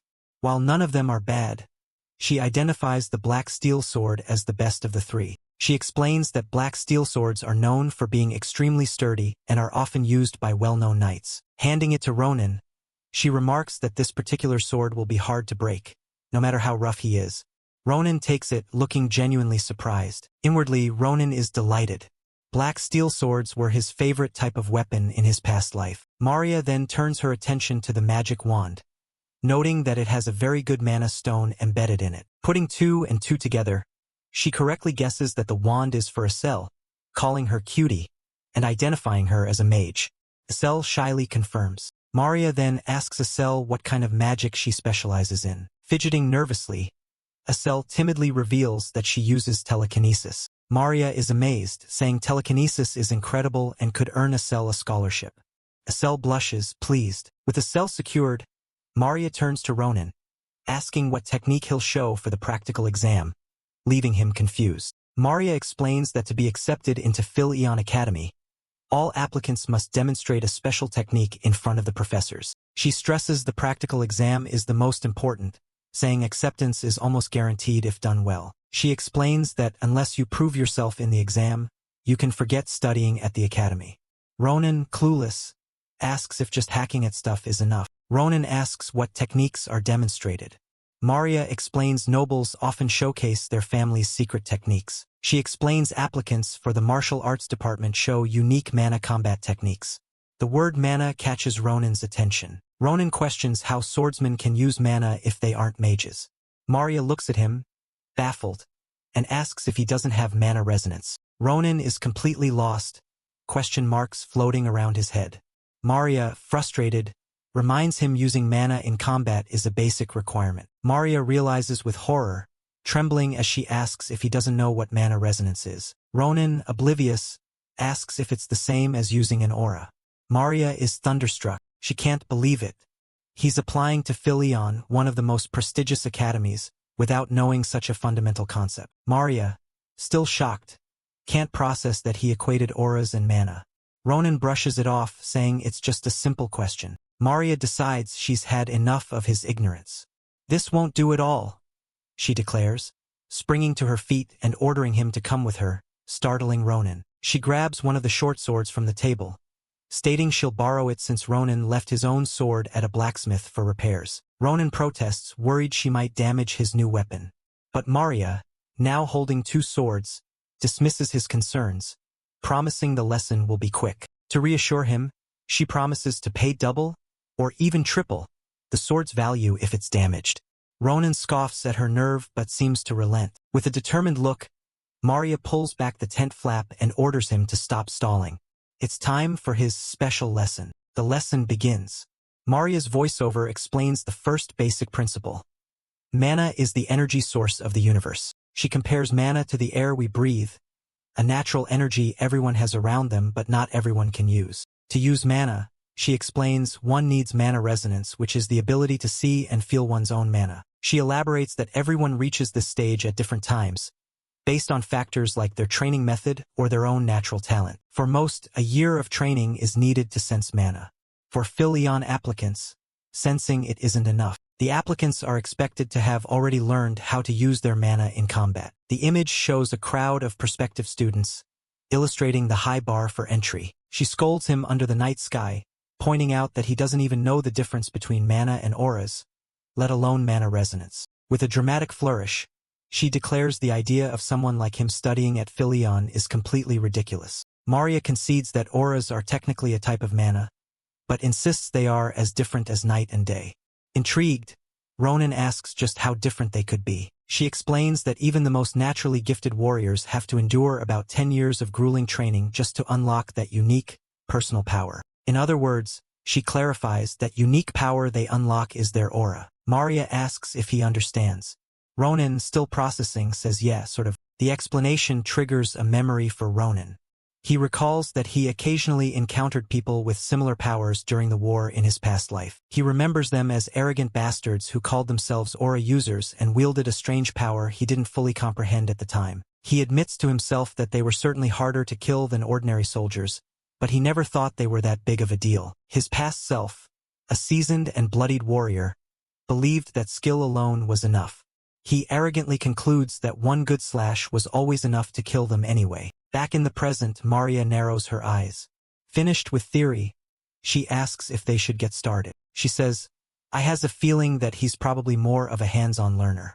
Flicking her hair, she readies her sword for the practical lesson. Ronan, stuck in his old mindset, underestimates her, thinking she can't be that strong. She's just a kid. In a blur of motion, Maria launches herself towards him with explosive speed, shattering his condescending assumption. Ronan's eyes widen in utter shock as he barely manages to register her attack, his mind struggling to keep up with her speed. Their swords meet in a brilliant clash of steel and sparks, their faces inches apart, locked in a deadly focus. Ronan grunts, feeling the unexpected power behind her strike as he struggles to hold his ground. Maria presses her advantage, eyes glowing faint green, overpowering him. She smirks, impressed he blocked her initial attack. With a fierce sparring match in a forest as Ronan clashes swords with a young blonde swordswoman. With their blades locked, Ronan assesses her, noting she is powerful for her age and skilled with dual swords. He studies her technique, deducing she is fighting with mana, just as Maria mentioned. The blonde swordswoman, Leona, is perplexed. She can't understand what's happening in their duel. Leona reflects that she planned to overwhelm Ronan in one strike using mana to make him give up the entrance exam. She believed a quick defeat would be kinder than letting him face public humiliation at the test site. She imagines a scene of Ronan standing alone while shadowy figures laugh mockingly at his failure. Her plan backfired, and she wonders for some reason why it did. He's overpowering her. Ronan's eyes glow as he blocks both her swords with one. Leona is in disbelief he's so strong without using mana. Leona is jolted as Ronan breaks the stalemate, asking what she's thinking. The two warriors clash again, their blades ringing through the forest in a wide, sweeping exchange. With his eyes glowing intensely red, Ronan raises his sword high, preparing to deliver a powerful downward strike. He warns her not to block this, just dodge it. Leona looks up in alarm, realizing the sheer force behind the incoming attack. Ignoring his advice, Leona grits her teeth and brings her own sword up to block the powerful blow. The impact pushes her back, the ground scraping under her as she struggles against Ronan's strength. Letting out a sigh of relief, Leona manages a slight smirk. Impressed by the power of the attack she just barely managed to withstand. Ronan grins, acknowledging her skill. Leona returns the sentiment, equally impressed by his abilities. As he sheathes his sword, Ronan notes she has natural sword talent but lacks balance and control of her mana. He tells her she could improve immensely if she fixes that issue, then turns to leave. A confused Leona calls after him, asking where he's going. Leona shouts, questioning if he thinks he won. Ronan replies the winner doesn't matter and she should keep her promise. He reminds her of their wager, and at that moment, a spiderweb of cracks appears on the flat of the blade she used to block his final, powerful strike. The sword shatters, fragments scattering around a stunned Leona. She promised to reimburse him triple the sword's value if she lost. Her eyes widen in shock as she stares at her broken weapon, letting out a confused, "What?" before she can react. Ronan feigns surprise and asks how it broke, then adds with a mischievous glint, "You owe me for that sword." Before Leona can respond, she's interrupted by a young girl with reddish-pink hair, who taps her on the shoulder to get her attention. Estelle, eyes sparkling with admiration, tells Leona her sword fighting was impressive, her face full of empathy and awe. Just then, Ronan calls out for Estelle, saying he's dead tired. Estelle quickly excuses herself and rushes to his side, leaving a bewildered Leona behind. Leona stands alone in the quiet clearing, staring at her shattered sword, wondering, who is that guy? Sometime later, Ronan and Estelle meet again. Estelle, beaming, runs up to him and asks what took him so long. The scene shifts to a merchant caravan area. Ronan thinks to himself that he only came to this place to collect the payment for the sword Leona owed him. He and Estelle are surprised to find Leona waiting with arms crossed before a large pile of goods. Ronan asks what it's for. Estelle asks, Books. Leona confirms she brought many Phil Eon Academy practice exams with a personal summary. She chuckles, saying they'll need them since the exam is a month away. Estelle is excited, but Ronan is suspicious, asking why she's doing this. Ronan brandishes his broken sword, accusing her of trying to rip him off. Leona raises her hands, reassuring him she genuinely likes them. Leona proudly declares she's giving all the study materials for free. Estelle is amazed, and even Ronan seems to relax. Leona explains that while she wishes she could teach them herself, her caravan has to leave immediately on business. She bumps Ronan on the chest, telling him to study seriously, warning that failing after all her effort will have consequences. Ronan just scoffs and tells her to worry about herself instead. Estelle waves back with a bright smile, while Ronan simply watches them go, scratching the back of his neck in thought. As he processes the unexpected turn of events, Ronan's expression becomes serious and contemplative. He looks at his hand, realizing he must train his weak body and truly study for the first time in his life. Determination fills him despite the challenge. He thinks, but I don't feel too bad. In fact, he welcomes the challenge with a confident smile, ready to tackle both physical training and academic studies. Ronan returns home, his house quiet and peaceful. Beneath his routine, he begins to change, starting a new phase of life. The first change began at the dinner table. He started eating with his sister, Iriel, who could only watch in awe as he devoured his food. With a cheerful thumbs up, she comments on his massive appetite. And it wasn't just one meal. To build up his weak physique, Ronan began stuffing himself with food at every opportunity, determined to gain strength. He uses the extra calories by hunting monsters on the town's outskirts, gradually building stamina and endurance. After a long day of hunting, a sweat-drenched Ronan sheathes his sword, letting out a breath of exhaustion. He decides that's enough training for one day. The scene reveals the full extent of his training, standing victorious over a mountain of monster corpses around the town. His training includes studying something new for him. He grumbles, frustrated at memorizing things like Northern Table Manners. Though he was uncertain about the exam's outcome, he put his full effort into preparing for it, using the large pile of books Leona had given him. Just like that, 1 month of intense preparation passed by. And finally, the stage of the story shifts to a new, grander location. Ronan and Estelle arrive in Valen, the magnificent imperial capital. Their destination is a specific area within the capital known as the White Town Borough, home to the Empire's most prestigious educational institute, Phil Eon Academy. Estelle looks up at the towering structures, completely starstruck.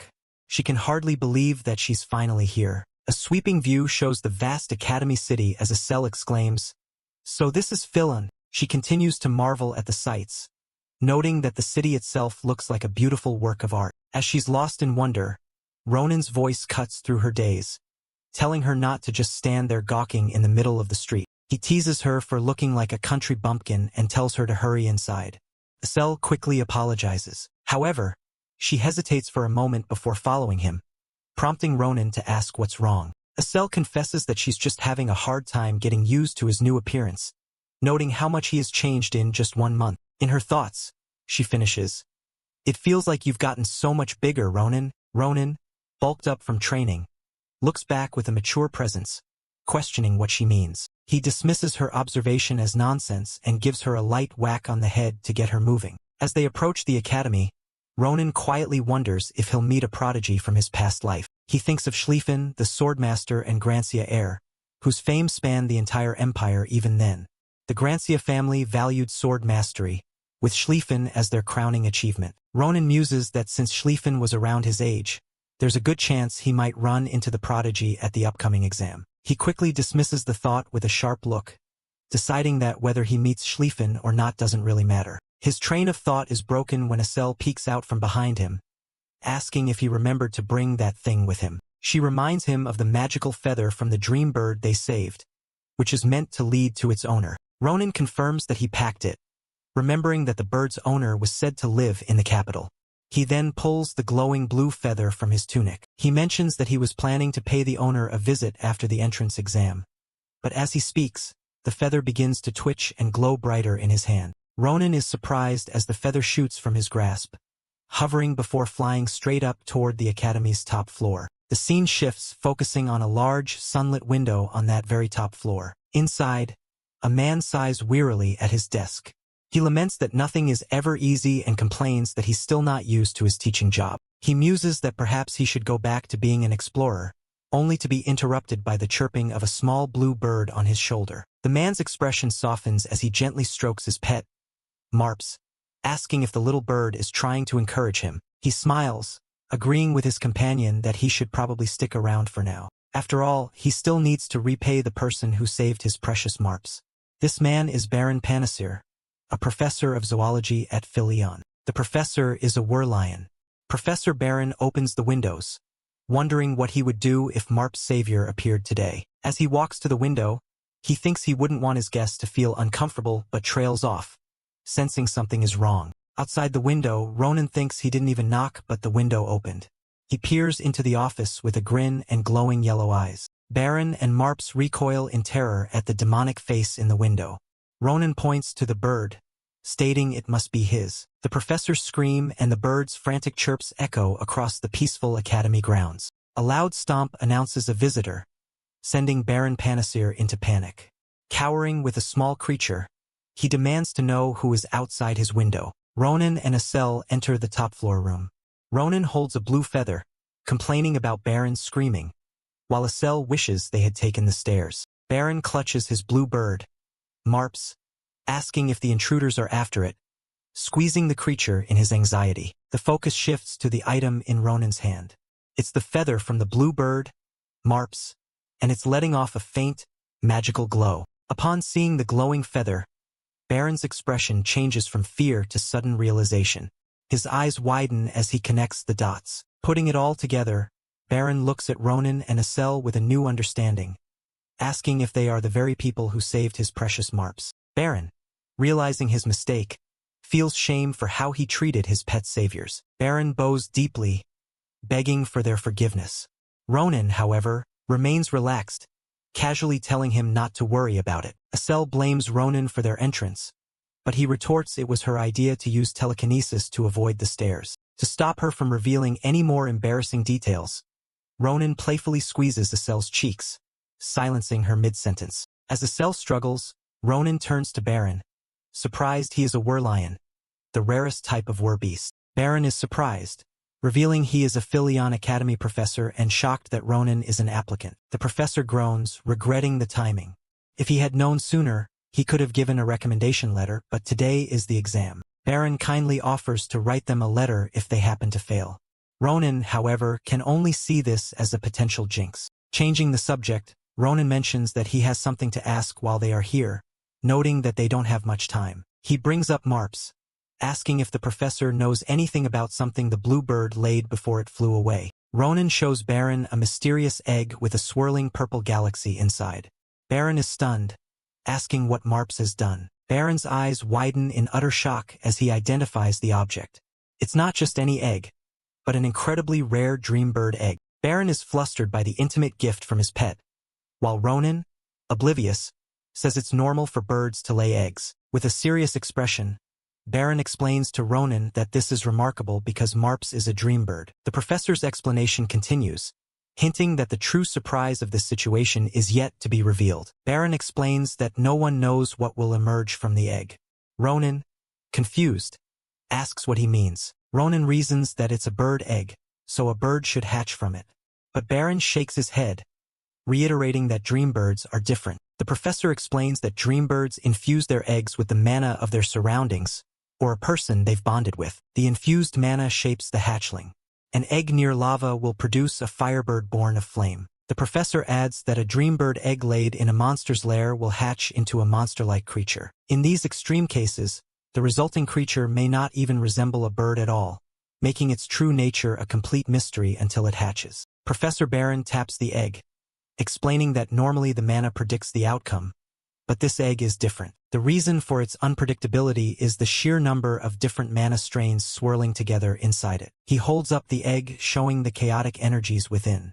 Baron compares the volatile mix to the swirling metals inside a blast furnace. Embarrassed, Baron admits he cannot tell what's inside the egg. Ronan, unimpressed, mutters about all the mystery over one egg. Ronan asks Marps where it has been and how it laid such a complicated egg. Marps tilts its head and tweets innocently. Ronan grumbles at the bird's innocence. Professor Baron asks if he can hold the egg for now. Ronan is indifferent at first, but then questions why Baron would entrust him with it, acknowledging that he thought the egg was valuable. The professor's expression turns sincere. He confirms the egg is extremely valuable, explaining that a dream bird will only ever lay one single egg in its entire lifetime. He explains that Marps laid her only egg for Ronan because she sensed something uniquely special about him. Gently stroking the happy bird, Baron says that Marps is an old friend, and he wishes to respect her decision. His interest finally piqued. Ronan agrees to keep the egg, admitting that he is now curious to see what will come out of it. Ronan and Asel stand up to leave, stating that it's almost time for their exam. Just as they are about to go, Baron calls out for them to wait. Stomping with excitement, the professor announces he has found the perfect gift as a token of gratitude. He presents a rolled-up scroll to a surprised Ronan and Asel, telling them to take it as it will help them hatch the egg. The scene shifts, revealing the magnificent Phil-Eon Imperial Academy, a grand castle set against a bright, sunny sky. A closer view shows the impressive facade of one of the Academy's main buildings, its architecture hinting at a long and storied history. This is Fort Galerion, the designated site for the practical entrance exams. Inside, a spacious waiting room is filled with the low chatter of nervous applicants for the martial arts exam, all waiting for their turn to be called. An examiner appears, announcing that applicant number 111 has completed their exam. The examiner then calls for the next candidate, number 112, to enter the exam hall. A nervous young man springs to his feet and responds. With all eyes on him, applicant 112 walks towards the grand double doors, behind which his future at the academy will be decided. As applicant 112 disappears into the exam hall, Ronan calmly registers that his own turn is coming up next. The general impatience in the room grows, with another applicant's voice cutting through the chatter to complain about the long wait. Ronan waits patiently, his expression calm and unwavering as he rests his chin on his hand. He asks fellow applicant Maria, a blonde woman, her thoughts on the wait. She replies that waiting is half the battle in any exam. Ronan then questions her choice of attire, pointing out that her pristine, formal uniform looks uncomfortable for a practical exam. Maria shrugs, saying she dressed for the occasion, seeing Phil-Eon as a meeting place for the Empire's wealthiest families. With a wink, she says she wants to impress for future business.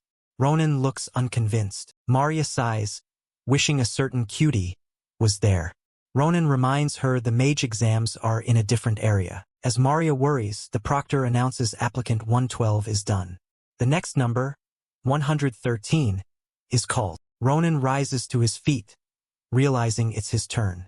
Maria offers some last-minute words of advice, telling him to do his best and not be nervous. Her encouragement, however, quickly turns into a threat as she warns him that if he fails, she'll make him sorry. Ronan sarcastically thanks her as he heads off. Giving a casual glance over his shoulder, Ronan tells her he'll see her in a bit before walking toward the brightly lit doorway of the exam hall. Ronan takes a single, resolute step, crossing the threshold into the vast examination chamber. A close-up shows his golden eyes, sharp and focused, as he takes in the sight before him. With a dramatic flair, the panel is revealed. 5 of Phil-Eon's most distinguished professors, sitting as judges for his exam. Ronan stands alone before them, a solitary figure against the backdrop of the immense, sunlit hall. He observes the panel from a distance, noting to himself that they all look quite intimidating. The panel of 5 professors sits in stern judgment, their combined presence creating an aura of immense pressure and authority. Ronan spots 2 who stand out. The first is the man in the center, Headmaster Archmage Cravier Cradier. The second is the woman beside him. Ronan recognizes her intense energy as sword-fighting instructor and former swordmaster, Naveros. Ronan bows to the panel, stating his name. Headmaster Cravier Cradier formally welcomes him. The headmaster then directs Ronan's attention to an enchanted dummy in the hall, asking him to demonstrate a technique of his choosing. Ronan stands before the training dummy, his hand resting casually on the hilt of his sword. With a soft clink, he places his hand firmly on the hilt of his greatsword, readying himself. Ronan adds confidently that a quick slash should suffice for a dummy, catching the headmaster's attention. A professor gasps, questioning his audacity to attempt a slash without mana in a Philion Academy exam. The other professors laugh. One mocks applicants who underestimate the dummy. Another suggests he must be from the countryside. But the dummy is no ordinary one. Sophisticated magic makes it withstand powerful auras and recover quickly. The professors whisper and mock him, recalling that even Schlieffen barely scratched it. One scoffs, wondering if Ronan plans to cut it in half. Hearing their ridicule, Headmaster Cravier scolds them internally, thinking it's no way to speak before an applicant. He worries the boy might be discouraged, but suddenly senses immense pressure building in the room. An incredible wave of energy begins to emanate from Ronan, causing the headmaster to stare in disbelief as he wonders what is happening. The headmaster is speechless, questioning how a young applicant could emit such overwhelming energy. Ronan is shrouded in a blue aura, eyes glowing with power. The headmaster is stunned by his strength. With a heavy stomp, Ronan plants his foot, the sheer force of the movement cracking the stone floor beneath him. In a flash of red light, Ronan's single slash obliterates the supposedly indestructible dummy. Swordmaster Navarros, who had been watching with detached interest, is visibly shocked by the display. Her lips parted in disbelief. Ronan calmly sheathes his sword as if nothing happened. Ronan bows to the stunned panel and announces his demonstration is over, with not a splinter of the dummy remaining. The two mocking professors are speechless. One nervously admits he didn't expect Ronan to do just one slash and is unsure how to evaluate it. A professor turns to the headmaster, finding him frozen, sweating, and dumbfounded. A close-up shows Headmaster Cravier shocked, mouth agape, eyes wide with awe and disbelief. Suddenly, with a loud slam, Navarros plants her foot on the table, startling her colleagues out of their stupor. She lunges from her seat with blinding speed, eyes burning red, darting toward Ronan. Ronan remains perfectly still, his expression unchanged as the former swordmaster closes the distance in an instant. Navarros appears directly in front of Ronan, her own blade drawn and aimed at his throat, only to be effortlessly stopped by his sword. Ronan meets her gaze, showing no fear, and she asks, "Who are you?" Navarros leans in, her eyes glowing with an intense green light. She demands to know where he learned such a powerful sword technique. The practical exam begins as the white-haired examiner attacks Ronan at blinding speed, driving her sword straight toward him. Ronan casually deflects the attack, briefly surprised, and calmly asks who she is after admitting she caught him off guard. Navarros ignores him completely, her eyes burning with intensity as she coldly demands to know where Ronan learned that sword technique. Ronan is taken aback by her question, asking what she means. Navarros clarifies that she is rephrasing her question. She asks him if he saw what she just did. Ronan confirms that he did, complimenting her impressive display. Navarros explains that the technique allows an attack to be executed in the instant most people need just to draw their sword. In that brief moment, Ronan had already struck 3 times. Navarros confirms it was 3 times, matching the speed of the slash. She compares his arrogant move from moments ago to her own technique. Ronan is stunned into silence, her furious expression reflected in the steel of his blade. She accuses him, implying he used the flashy move to make sure the examiners could not overlook it. She questions his arrogance, asking if he has forgotten where he is. Watching from the sidelines is the elder professor, observing the exchange with a calm and thoughtful expression. The other professors appear startled and confused, having missed the high-speed exchange entirely. Ronan breaks into a cold sweat, groaning internally as he realizes there has been a huge misunderstanding. He realizes he only slowed at the end because he worried the training sword could not handle the force. He thinks that judging by her gaze, she sees through him completely. He realizes she would not believe him even if he told the truth, and her icy glare confirms it. Navarros turns her back on him, stating that she'll remember him. Ronan is left confused, wondering if the exam is already over. But it isn't. With a growl and a look of fierce determination, Navarros declares that she is going to teach him herself. Ronan realizes with a sinking feeling that this situation has just become much more complicated than he anticipated. Navarros sits beside the elder professor, arms crossed, defiantly shocking the other examiners with her declaration. The elder professor is shocked that Navarros has claimed Ronan as her student before the exam ends. The elder professor decides to step in, thinking that someone needs to be the voice of reason. He addresses Ronan, thanking him for his demonstration. Ronan is told the exam ends with one final question and that there is no right or wrong answer, so he should not be nervous. The elder professor asks what Ronan came to learn at Philion, and he stands silently, serious as he contemplates the question. His eyes narrow with determination as he reflects on his true purpose. He admits the question is difficult and pauses before answering.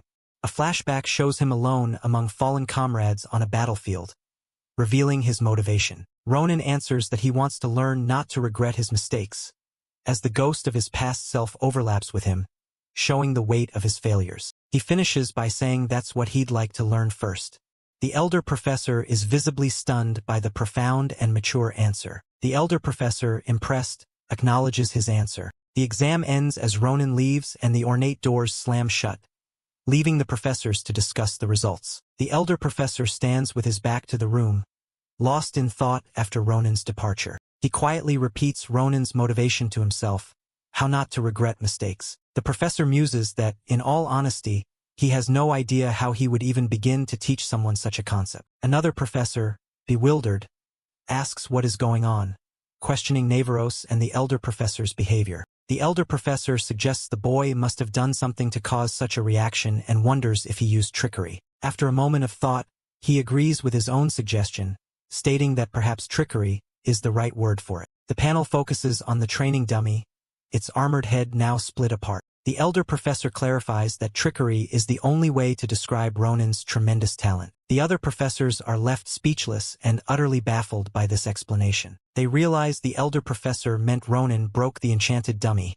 shouting in disbelief. The panel confirms the enchanted dummy's armored head lies severed on the ground, an impossible feat the others missed, while Ronan has already left. After leaving the examination hall, Ronan pauses, his back to the door as he processes what just happened. He looks up, thinking to himself that the sword technique Navarros used was truly something special. He admits that even with his past life skills, he is unsure if he could have stopped her powerful strike. He reflects that he used to think he had seen everything there was to see when it came to sword fighting. But seeing Navarros' raw power and skill, her eyes glowing with green energy, makes him realize something. He acknowledges that he still has a long way to go to truly master his craft. A confident smile spreads as he affirms he made the right choice coming to Philion. He gets a strong feeling about his future at the academy. With renewed determination, he feels certain that he's going to learn a lot here. With the practical exam over, Ronan focuses on the written exam, confident after a month of intense study. With a self-assured grin,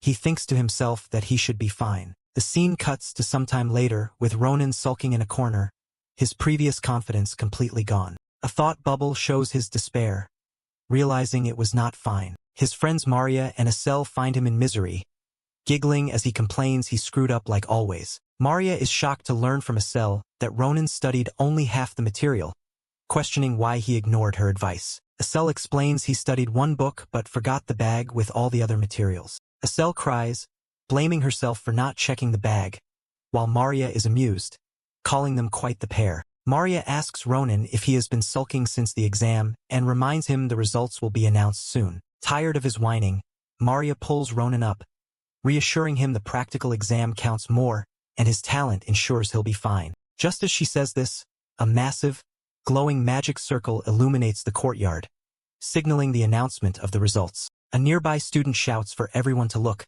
pointing out that the results are up, catching the attention of Ronan, Maria, and Estelle. A huge, magical scroll materializes in the sky above the academy building, displaying the names of the successful applicants for all to see. Estelle asks if that is the list of successful applicants, while Maria comments that the announcement came sooner than she thought. They find their names.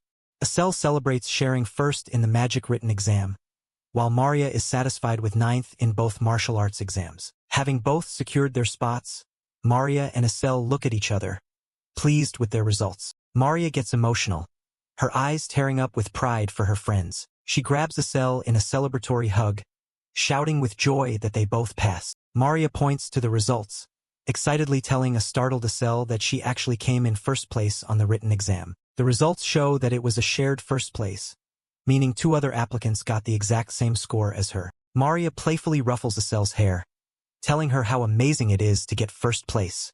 Estelle, blushing, humbly says she just got lucky. Having confirmed her and Estelle's success, Maria turns to finally ask Ronan about his placement. The mood immediately plummets as Ronan stands there silently, a grim shadow cast over him. With a defeated expression, Ronan confirms their fears. Just as he thought, his name is not on the list. Maria and Asel are shocked. Maria asks if he is serious. Asel whispers it is impossible, and Ronan wonders how he was accepted. Maria grabs Ronan, refusing to believe it. She yells at him to stop messing around, unable to accept that he couldn't find his name on the list. Ronan just repeats that he's not on the list, confirming he checked the whole thing. He reminds them he said he was screwed as a streak of fire shoots across the sky. A massive explosion erupts atop the Academy Tower, surprising everyone. The trio looks up as Ronan asks what is happening, and Asel explains it announces valedictorian and salutatorian. This special announcement is known as the Glory Phoenix. A magnificent phoenix made of pure fire emerges from the tower, letting out a blazing cry. The fiery bird soars majestically through the sky, swooping over the stunned crowd of students. Ronan looks up, bewildered, letting out a confused, "What?" The Glory Phoenix culminates in a massive, brilliant explosion right in front of them. From the blaze, it is revealed Ronan is salutatorian of martial arts. First in practical but 5,712 N written. Ronan and his friends stand in stunned silence, staring up in disbelief, silently questioning, salutatorian. Before Ronan processes it, Maria and Asel tackle him in a triumphant hug, cheering his unbelievable achievement. Maria celebrates, saying that he really is a genius after all.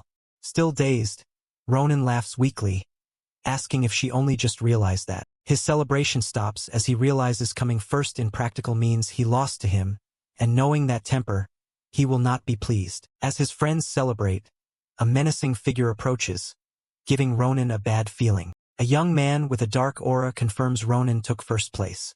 Ronan curses internally, knowing he is about to meet what? The man wears an immaculate, dark blue military-style uniform with golden epaulets, the cape flapping behind him as he walks. Schlieffen, the swordmaster, stands before them, dark hair with a white streak and piercing blue eyes, marking the arrival of Ronan's new rival. In the grounds of the Philion Academy, Ronan finds himself face-to-face with a student in a pristine uniform. The other students are surprised to see the newcomer. It's Schlieffen, known as the Empire's brightest star. Maria says Schlieffen wants to speak with Ronan. Asel finds him intimidating, and Ronan is annoyed, remembering him from a past life. Ronan knows Schlieffen is obsessed with winning and cannot tolerate anyone being a better swordsman. Thinking quickly, Ronan decides to play dumb, feigning ignorance about being the top-ranked student Schlieffen is looking for. Schlieffen frowns, his sharp blue eyes showing he doesn't believe a word of Ronan's denial. Ronan tries to brush him off, telling him to stop being a bully. But Schlieffen is persistent, demanding proof. When asked for proof, Schlieffen's hand goes to the hilt of his sword. Calm but threatening, he agrees to show proof, then lunges with his glowing sword, unleashing a powerful strike. Ronan is shocked by the sudden attack but manages to parry it just in time. Watching from the side, Maria and Asel cry out Ronan's name in alarm. Schlieffen confirms his suspicions, explaining that if Ronan were not top, he could not have reacted to his attack. The other students are in an uproar as they realize a duel is unfolding before their very eyes. Schlieffen's gaze intensifies. He's determined to find out if Ronan is truly skilled enough to defeat him. Ronan's patience wears thin. He's had enough of Schlieffen's provocations. Finally giving in, Ronan accepts the challenge, and their swords clash once more. With a determined look in his eyes, Ronan decides to show Schlieffen what he's truly capable of. Schlieffen is taken aback for a moment by the force and precision of Ronan's parry. The sounds of their blades clashing echo through the academy grounds as the duel intensifies. Ronan holds up his sword, taunting Schlieffen after successfully blocking another one of his attacks. Schlieffen's hand trembles as he holds his glowing sword, a testament to the power behind Ronan's block. Schlieffen acknowledges Ronan's skill, admitting that his technique is impressive and worthy of his high exam score. But the duel isn't over.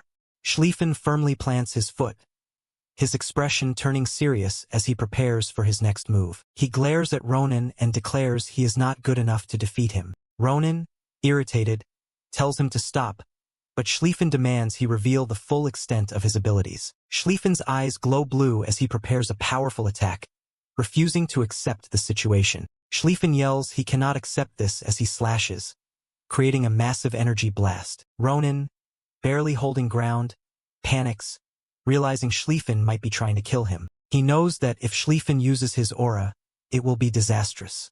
The air crackles with the immense power radiating from both swordsmen. Even a single strike from Schlieffen's aura is powerful enough to create a blast of wind. This terrifying technique is known as the Maelstrom Blade, and Ronan knows he stands no chance of surviving a direct hit. Faced with overwhelming power, Ronan quickly turns and runs from Schlieffen. Schlieffen is left utterly speechless and enraged by Ronan's seemingly cowardly act. He screams Ronan should never turn his back in a duel as Ronan runs, wrapping his arms around someone's neck. Schlieffen gives chase, vowing not to let him escape. But Ronan isn't just running.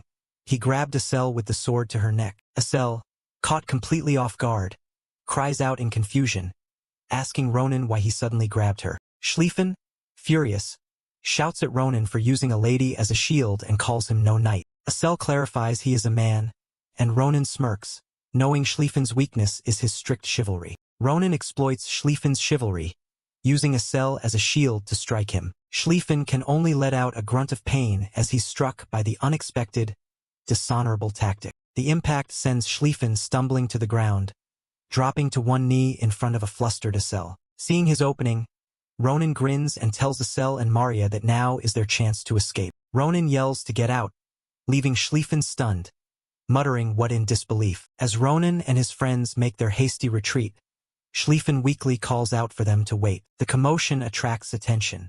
A bald man in an instructor's uniform sprints towards the scene, wondering what's going on. He arrives, looking worried, having heard that a fight had broken out among the students. He rushes to Schlieffen, shocked, asking what happened and who did this. The instructor offers guards, but Schlieffen stops him, saying he is just another new student, not a noble needing special treatment. He addresses the crowd, stating that there's no need to worry as it was a fair and square fight. Brushing off his shoulder, Schlieffen declares that this is a matter he will handle by himself. His eyes narrow, a spark of resolve flashing within them. The instructor is shocked to see a crack in Schlieffen's legendary mithril sword. Schlieffen reflects, knowing Ronan is no ordinary opponent, yet shocked his legendary sword was damaged by a standard blade. Instead of anger, Schlieffen lets out a small chuckle, finding the entire situation amusing. With a newfound respect and interest, he says Ronan's name aloud, vowing that he will remember him. The next day, the scene shifts to Shemo Forest, located near the imperial capital. Ronan and his companions step onto a path leading deep into the woods. While Ronan consults a map, a panting Asel struggles to keep pace behind him. Asel worriedly asks Ronan if he's sure they are safe out here, but Ronan seems preoccupied. She reminds him the man he fought was the Grancia heir, the Empire's second most powerful house, and Ronan broke his nose. She voices her concern that Schlieffen might seek revenge, but Ronan casually tells her not to worry. Ronan explains that Schlieffen, though obsessed with winning, is not bad. He values trust and principles and protects those in need. Ronan is confident that Schlieffen, being a man of honor, recognized that he lost the duel fair and square.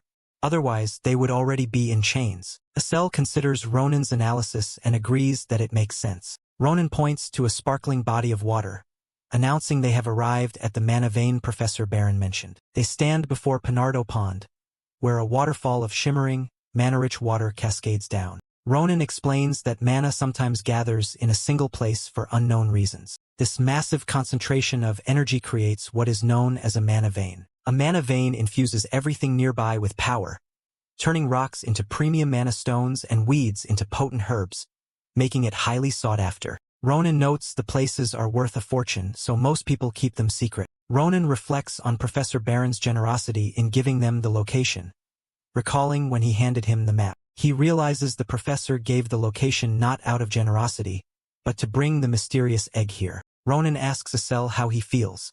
Asel, amazed, says he has never been somewhere so full of mana. He holds up his glowing hands, feeling powerful enough to cast far stronger spells than usual. Asel then points to Ronan's bag, noting that the egg inside is buzzing intensely. He remarks that while he could sense it before, the egg is now absorbing mana at an incredible rate, glowing with a cosmic purple energy. Ronan watches the egg, concluding that it must be drawn to the potent mana of this location. Unable to sense mana, Ronan trusts Asel and remarks that Maria would have loved to see the place. A small chibi version of Maria appears, comically crying that it's a shame she's away on business and can't be there with them. Ronan quietly agrees with a somber what. Asel suddenly pauses, looking concerned. He turns to Ronan, who is still by the water's edge, and asks if something seems strange to him. Asel reminds him that a place so rich in mana should be full of life, including rare species. Ronan flinches, realizing Asel is right. They should hear ordinary animals here. Asel confirms their fear. The forest is eerily silent with no animal sounds. Ronan's expression becomes serious as he sniffs the air, trying to catch a scent. He curses himself, realizing that the beauty of the mana vein had caused him to let his guard down. Ronan runs a hand through his hair, frustrated, sensing more trouble is coming. Looking towards the dark woods, he tells a worried Asel to brace himself. The cause of the silence is revealed. The bloodied corpse of a large horned creature lies dead on the forest floor. Ronan declares he smells blood as shadowy figures with red eyes emerge, presenting a new threat. Ronan senses something wrong in the forest, points to blood on a leaf, and calmly tells Asel the answer is obvious. Ronan's eyes glow gold as his senses confirm someone else has already passed through. As an unnatural gust of wind sweeps through the trees, Ronan continues his thought, a feeling of unease washing over him. A uniquely designed arrowhead glints in the dark, confirming the hidden threat. Finishing his sentence, Ronan declares that these observers were not invited, confirming they are enemies. From the shadows, a group of archers wearing eerie, wolf skull masks emerge, their bows drawn and aimed directly at Ronan and Asel. The masked archers suddenly fire glowing red arrows through the air. The mana-infused arrows fly swiftly, instantly closing in on their targets. But Ronan is faster. With his eyes glowing crimson, he grips his sword, ready to intercept the deadly projectiles. In a single, fluid motion, Ronan swings his blade, effortlessly deflecting the entire barrage of arrows. The deflected arrows are sent scattering, rendered harmless by Ronan's masterful swordsmanship. As an arrow flies past his face, Ronan's eyes, now back to their golden glow, focus on it. A flicker of recognition crosses his face. He realizes he recognizes the arrowheads, recalling they are the same as before. The scene transitions to the past, at the camp of the penal soldiers where Ronan was once stationed. In the flashback, a red-haired soldier holds a distinct arrow, asking if anyone knows its true power. He begins to explain that they aren't just any arrows but a special type. The red-haired man boasts proudly that these arrows are powerful enough to pierce the skulls of most orcs. He turns to Ronan by the fire, showing off and asking if he is interested, but Ronan sighs in annoyance. Another soldier laughs as Ronan shouts at the poacher, reminding him he only has the arrows because he was caught and telling him to shut up. The poacher turns serious, explaining that using these arrows requires being an elite member with over 100 successful poaching missions. He reveals his guild, the Caribelos hunting dogs, symbolized by a blood-soaked, red-eyed wolf. Ronan's eyes narrow, realizing the attackers are the Caribelos Syndicate's elite hunting dogs. As the arrows fall harmlessly, Ronan smirks, seeing the ambush as an opportunity. Ronan tells Asel to hide, joking grimly that she might end up like a hedgehog, full of arrows, leaving her confused. Ronan decides to take care of business, eyes glowing red as he bursts forward with incredible speed, astonishing Asel. The hunting dogs are shocked as their purple-haired leader cannot believe Ronan deflected all their mana arrows with one strike. Ronan leaps from a tree branch, using it to spring forward and close the distance. He darts through the forest like a red blur, eyes on his target, leaving the stunned archers to wonder who he is. The hunting dog's leader snaps out of shock, ordering his men to spread out and surround Ronan. Ronan notes calmly that the leader forms a perimeter and these men are far more disciplined than the bandits he faced before. Ronan concedes the fight could be a nuisance as the hunting dogs leap into trees, encircling him from above. Ronan changes tactics, stomping and shouting, "Don't shoot," and asks if they recognize one of their own allies. The leader, perched on a branch, pauses, baffled, asking, "Ally?" A confident smile spreads across Ronan as he begins his bluff, saying they haven't heard about him yet. Ronan dramatically claims he is the Damas chapter's youngest hunting dog, named Ahayudi, the poacher he once despised. On the ground, the leader confronts Ronan, suspiciously asking if he is truly a hunting dog. The leader, outraged, yells that a kid like Ronan cannot be a hunting dog. Ronan chuckles, unfazed, and challenges the leader to ask his chapter's wolf, subtly showing knowledge of their hierarchy. Ronin snickers, taunting the leader as his wild dog brother, mocking his assumptions and insulting his rank and abilities. The leader's face contorts with rage, struck by Ronin correctly calling him a lower-ranked wild dog. Losing his composure entirely, the enraged leader lunges forward and grabs Ronin by the collar of his shirt. The leader holds a dagger to Ronin's throat, threatening him. Ronin smirks, saying things never end well for hotheads. Before the leader acts, a level-headed subordinate intervenes, urging calm and logic despite Ronin's youth. The sensible subordinate reasons with the leader, asking how Ronin could know the Caribolo hierarchy. Ronin grins, unfazed by the knife. The subordinate masks up, advising to consult their captain, warning that attacking Ronin could anger the Damas chapter. Rustling leaves announce a new arrival. A large, muscular man in a fur vest, annoyed and admonishing them for not standing guard quietly. The imposing man demands the cause of the commotion, and the hunting dogs tense, recognizing his authority. The man is Vume, the wolf of the Demire chapter, the high-ranking officer Ronin was waiting for. The hot-headed subordinate shoves Ronin aside, smiling at Vume and saying he arrived just in time. Pointing at Ronin, the subordinate explains to Vume that the young man claims to be one of them. The masked members whisper nervously, fearing trouble now that their captain, the wolf, has arrived. Ronin grins triumphantly, knowing his plan worked and all his targets are finally in one place. Vume approaches. A masked member asks if Ronin is a Hayuti from the Damas chapter. Ronin snaps to attention, replying yes, sir. Vume finds it strange, questioning Ronin's presence and stating the mana vein belongs to the Demire chapter. Ronin drops the act, laughing cheerfully and mockingly, pretending not to know about the claim. Ronin casually reveals he is not a Hayuti, hitting Vume like a blow, leaving him stunned and muttering what. Before Vume can react, Ronin unleashes a red arc of light, striking the surrounding men with devastating speed. The strike is instantly fatal. One of the masked hunting dogs is sliced cleanly in two, his body separating as his mask cracks from the force of the blow. Amid the carnage, Ronin explains he used the name of the person he despises, leaving Vume and his subordinate in shock. Ronin, smiling viciously, says the pathetic name suits the despicable poacher Ahayuti as he swings for another deadly strike. This time, his target is the wolf himself. Ronin's blade flashes across Vume's neck, leaving a glowing red line in its wake. The attack ends instantly. Ronin, eyes glowing, dashes past frozen Vume, sword shining blue. The subordinate stammers as Vume's arm is severed at the shoulder, showing the lethality of Ronin's attack. After incapacitating Vume, Ronin turns to the terrified subordinate, sword on his shoulder, asking coldly, "Remember what I said." Ronin repeats his warning, "Things never end well for guys like you." As the subordinate sees his severed hand fall to the ground, the subordinate finally lets out a guttural scream of pure agony, the shock giving way to the searing pain of his severed hand. He wails in despair about his lost hand and fingers. Ronin stands, showing no sympathy, saying, "Don't be such a baby." Ronin coldly tells him to pull himself together to survive and tosses a rolled-up scroll at his feet. Ronin orders him to write every Caribolo chapter location on the paper immediately, leaving the subordinate kneeling in stunned silence. As the man hesitates, Ronin draws his massive sword, asking, "Shall I take that as a refusal?" The unspoken threat hangs heavy in the air.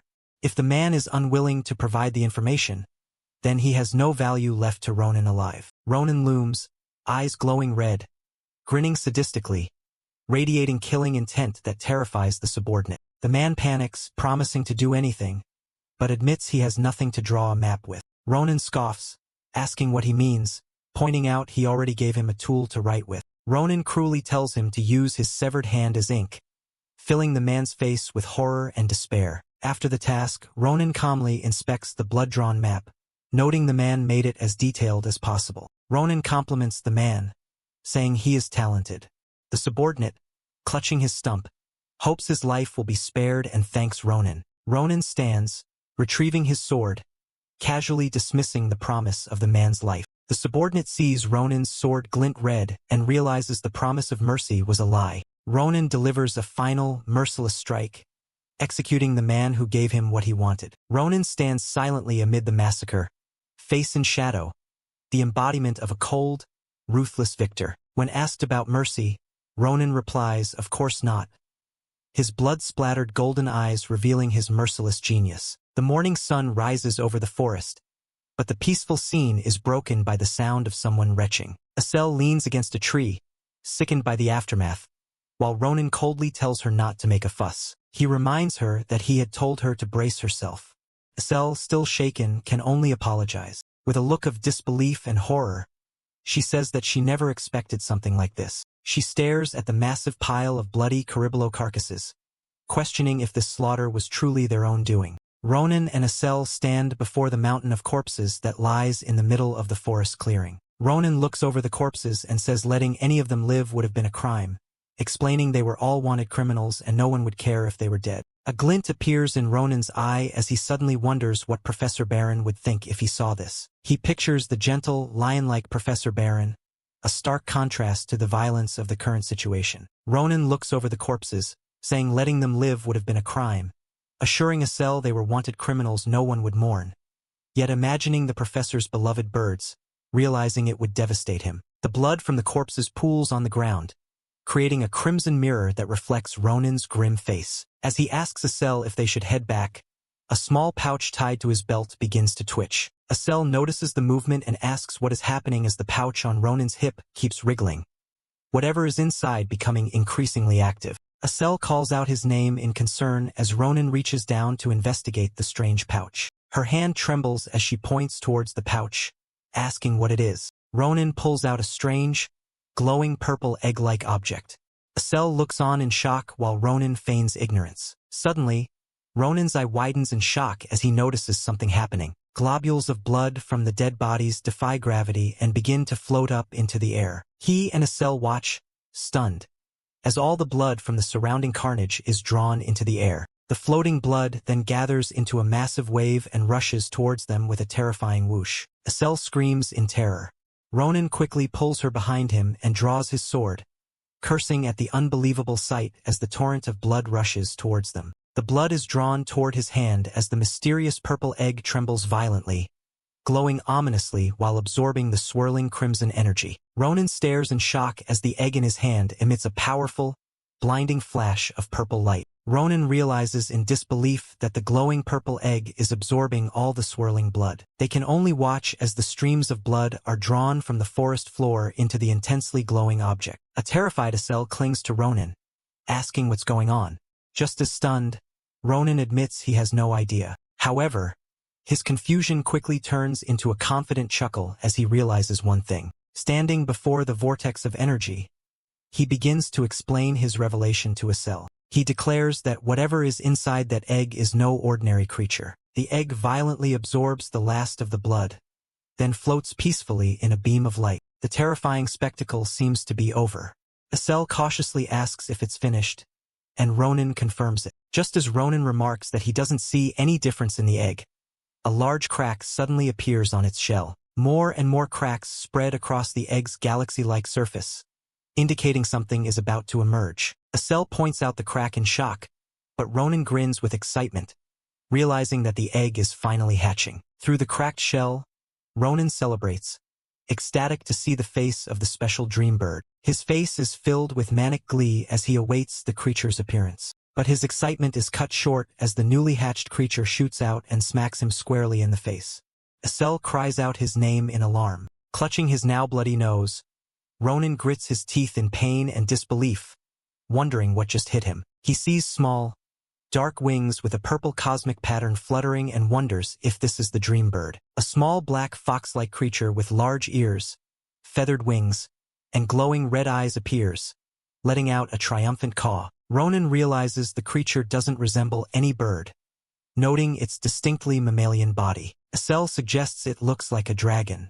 Ronin, with a bloody nose, asks if she agrees, and she confirms, while he points at the tiny creature, baffled. Ronin is baffled, wondering how the mana from a simple bird created a creature resembling a dragon. The creature softly caws and rubs Ronin's finger, who begrudgingly admits it is somewhat cute. Ronin angrily scolds the creature for punching him in the face, while it tilts its head and caws questioningly. Suddenly, a complex, glowing magic circle appears on the creature's forehead. It lets out another caw, and a brilliant flash of blue, healing light erupts from its body, enveloping Ronin. Ronin touches his face, amazed his nose is healed, while a cell exclaims the creature must know a healing spell. Ronin touches his face, amazed his nose is healed, while a cell exclaims the creature must know a healing spell. A cell suggests giving the creature a proper name instead of calling her Dreambird, and Ronin agrees. While they ponder a good name, the little creature's ears twitch,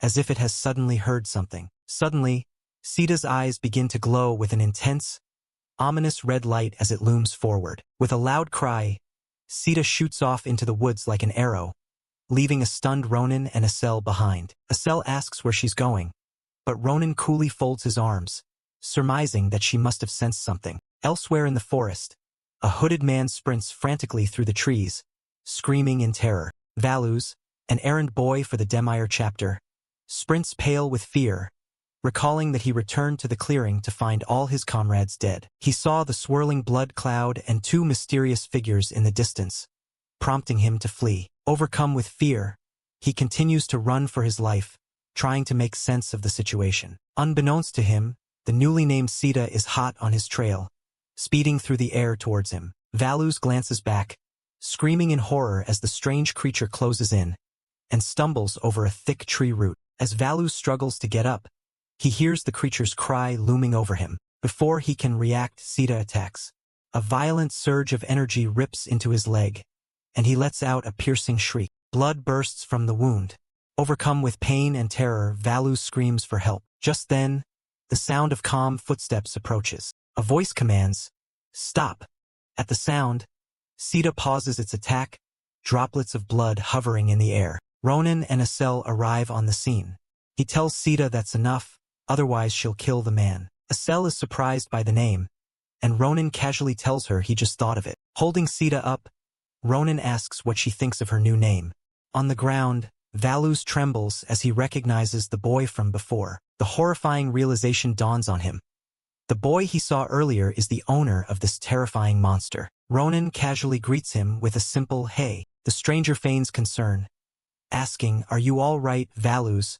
Shocking him that they know his name. He immediately scrambles to his knees, profusely thanking Ronin for having saved his life. But as the initial relief wears off, he flinches, a bead of sweat rolling down his cheek. A dreadful thought strikes him, and he cautiously asks how they know his name. Instead of answering, Ronin dismisses the question and brings the flat of his sword to Valuz's throat. A palpable chill runs down Valuz's spine as the cold steel presses against his neck. With Valuz's hood now removed, Ronin grins, asking how the poaching business has been lately. Valuz is struck dumb, his identity completely exposed. Ronin keeps his sword on Valuz, saying since he is still an errand boy, it is good timing.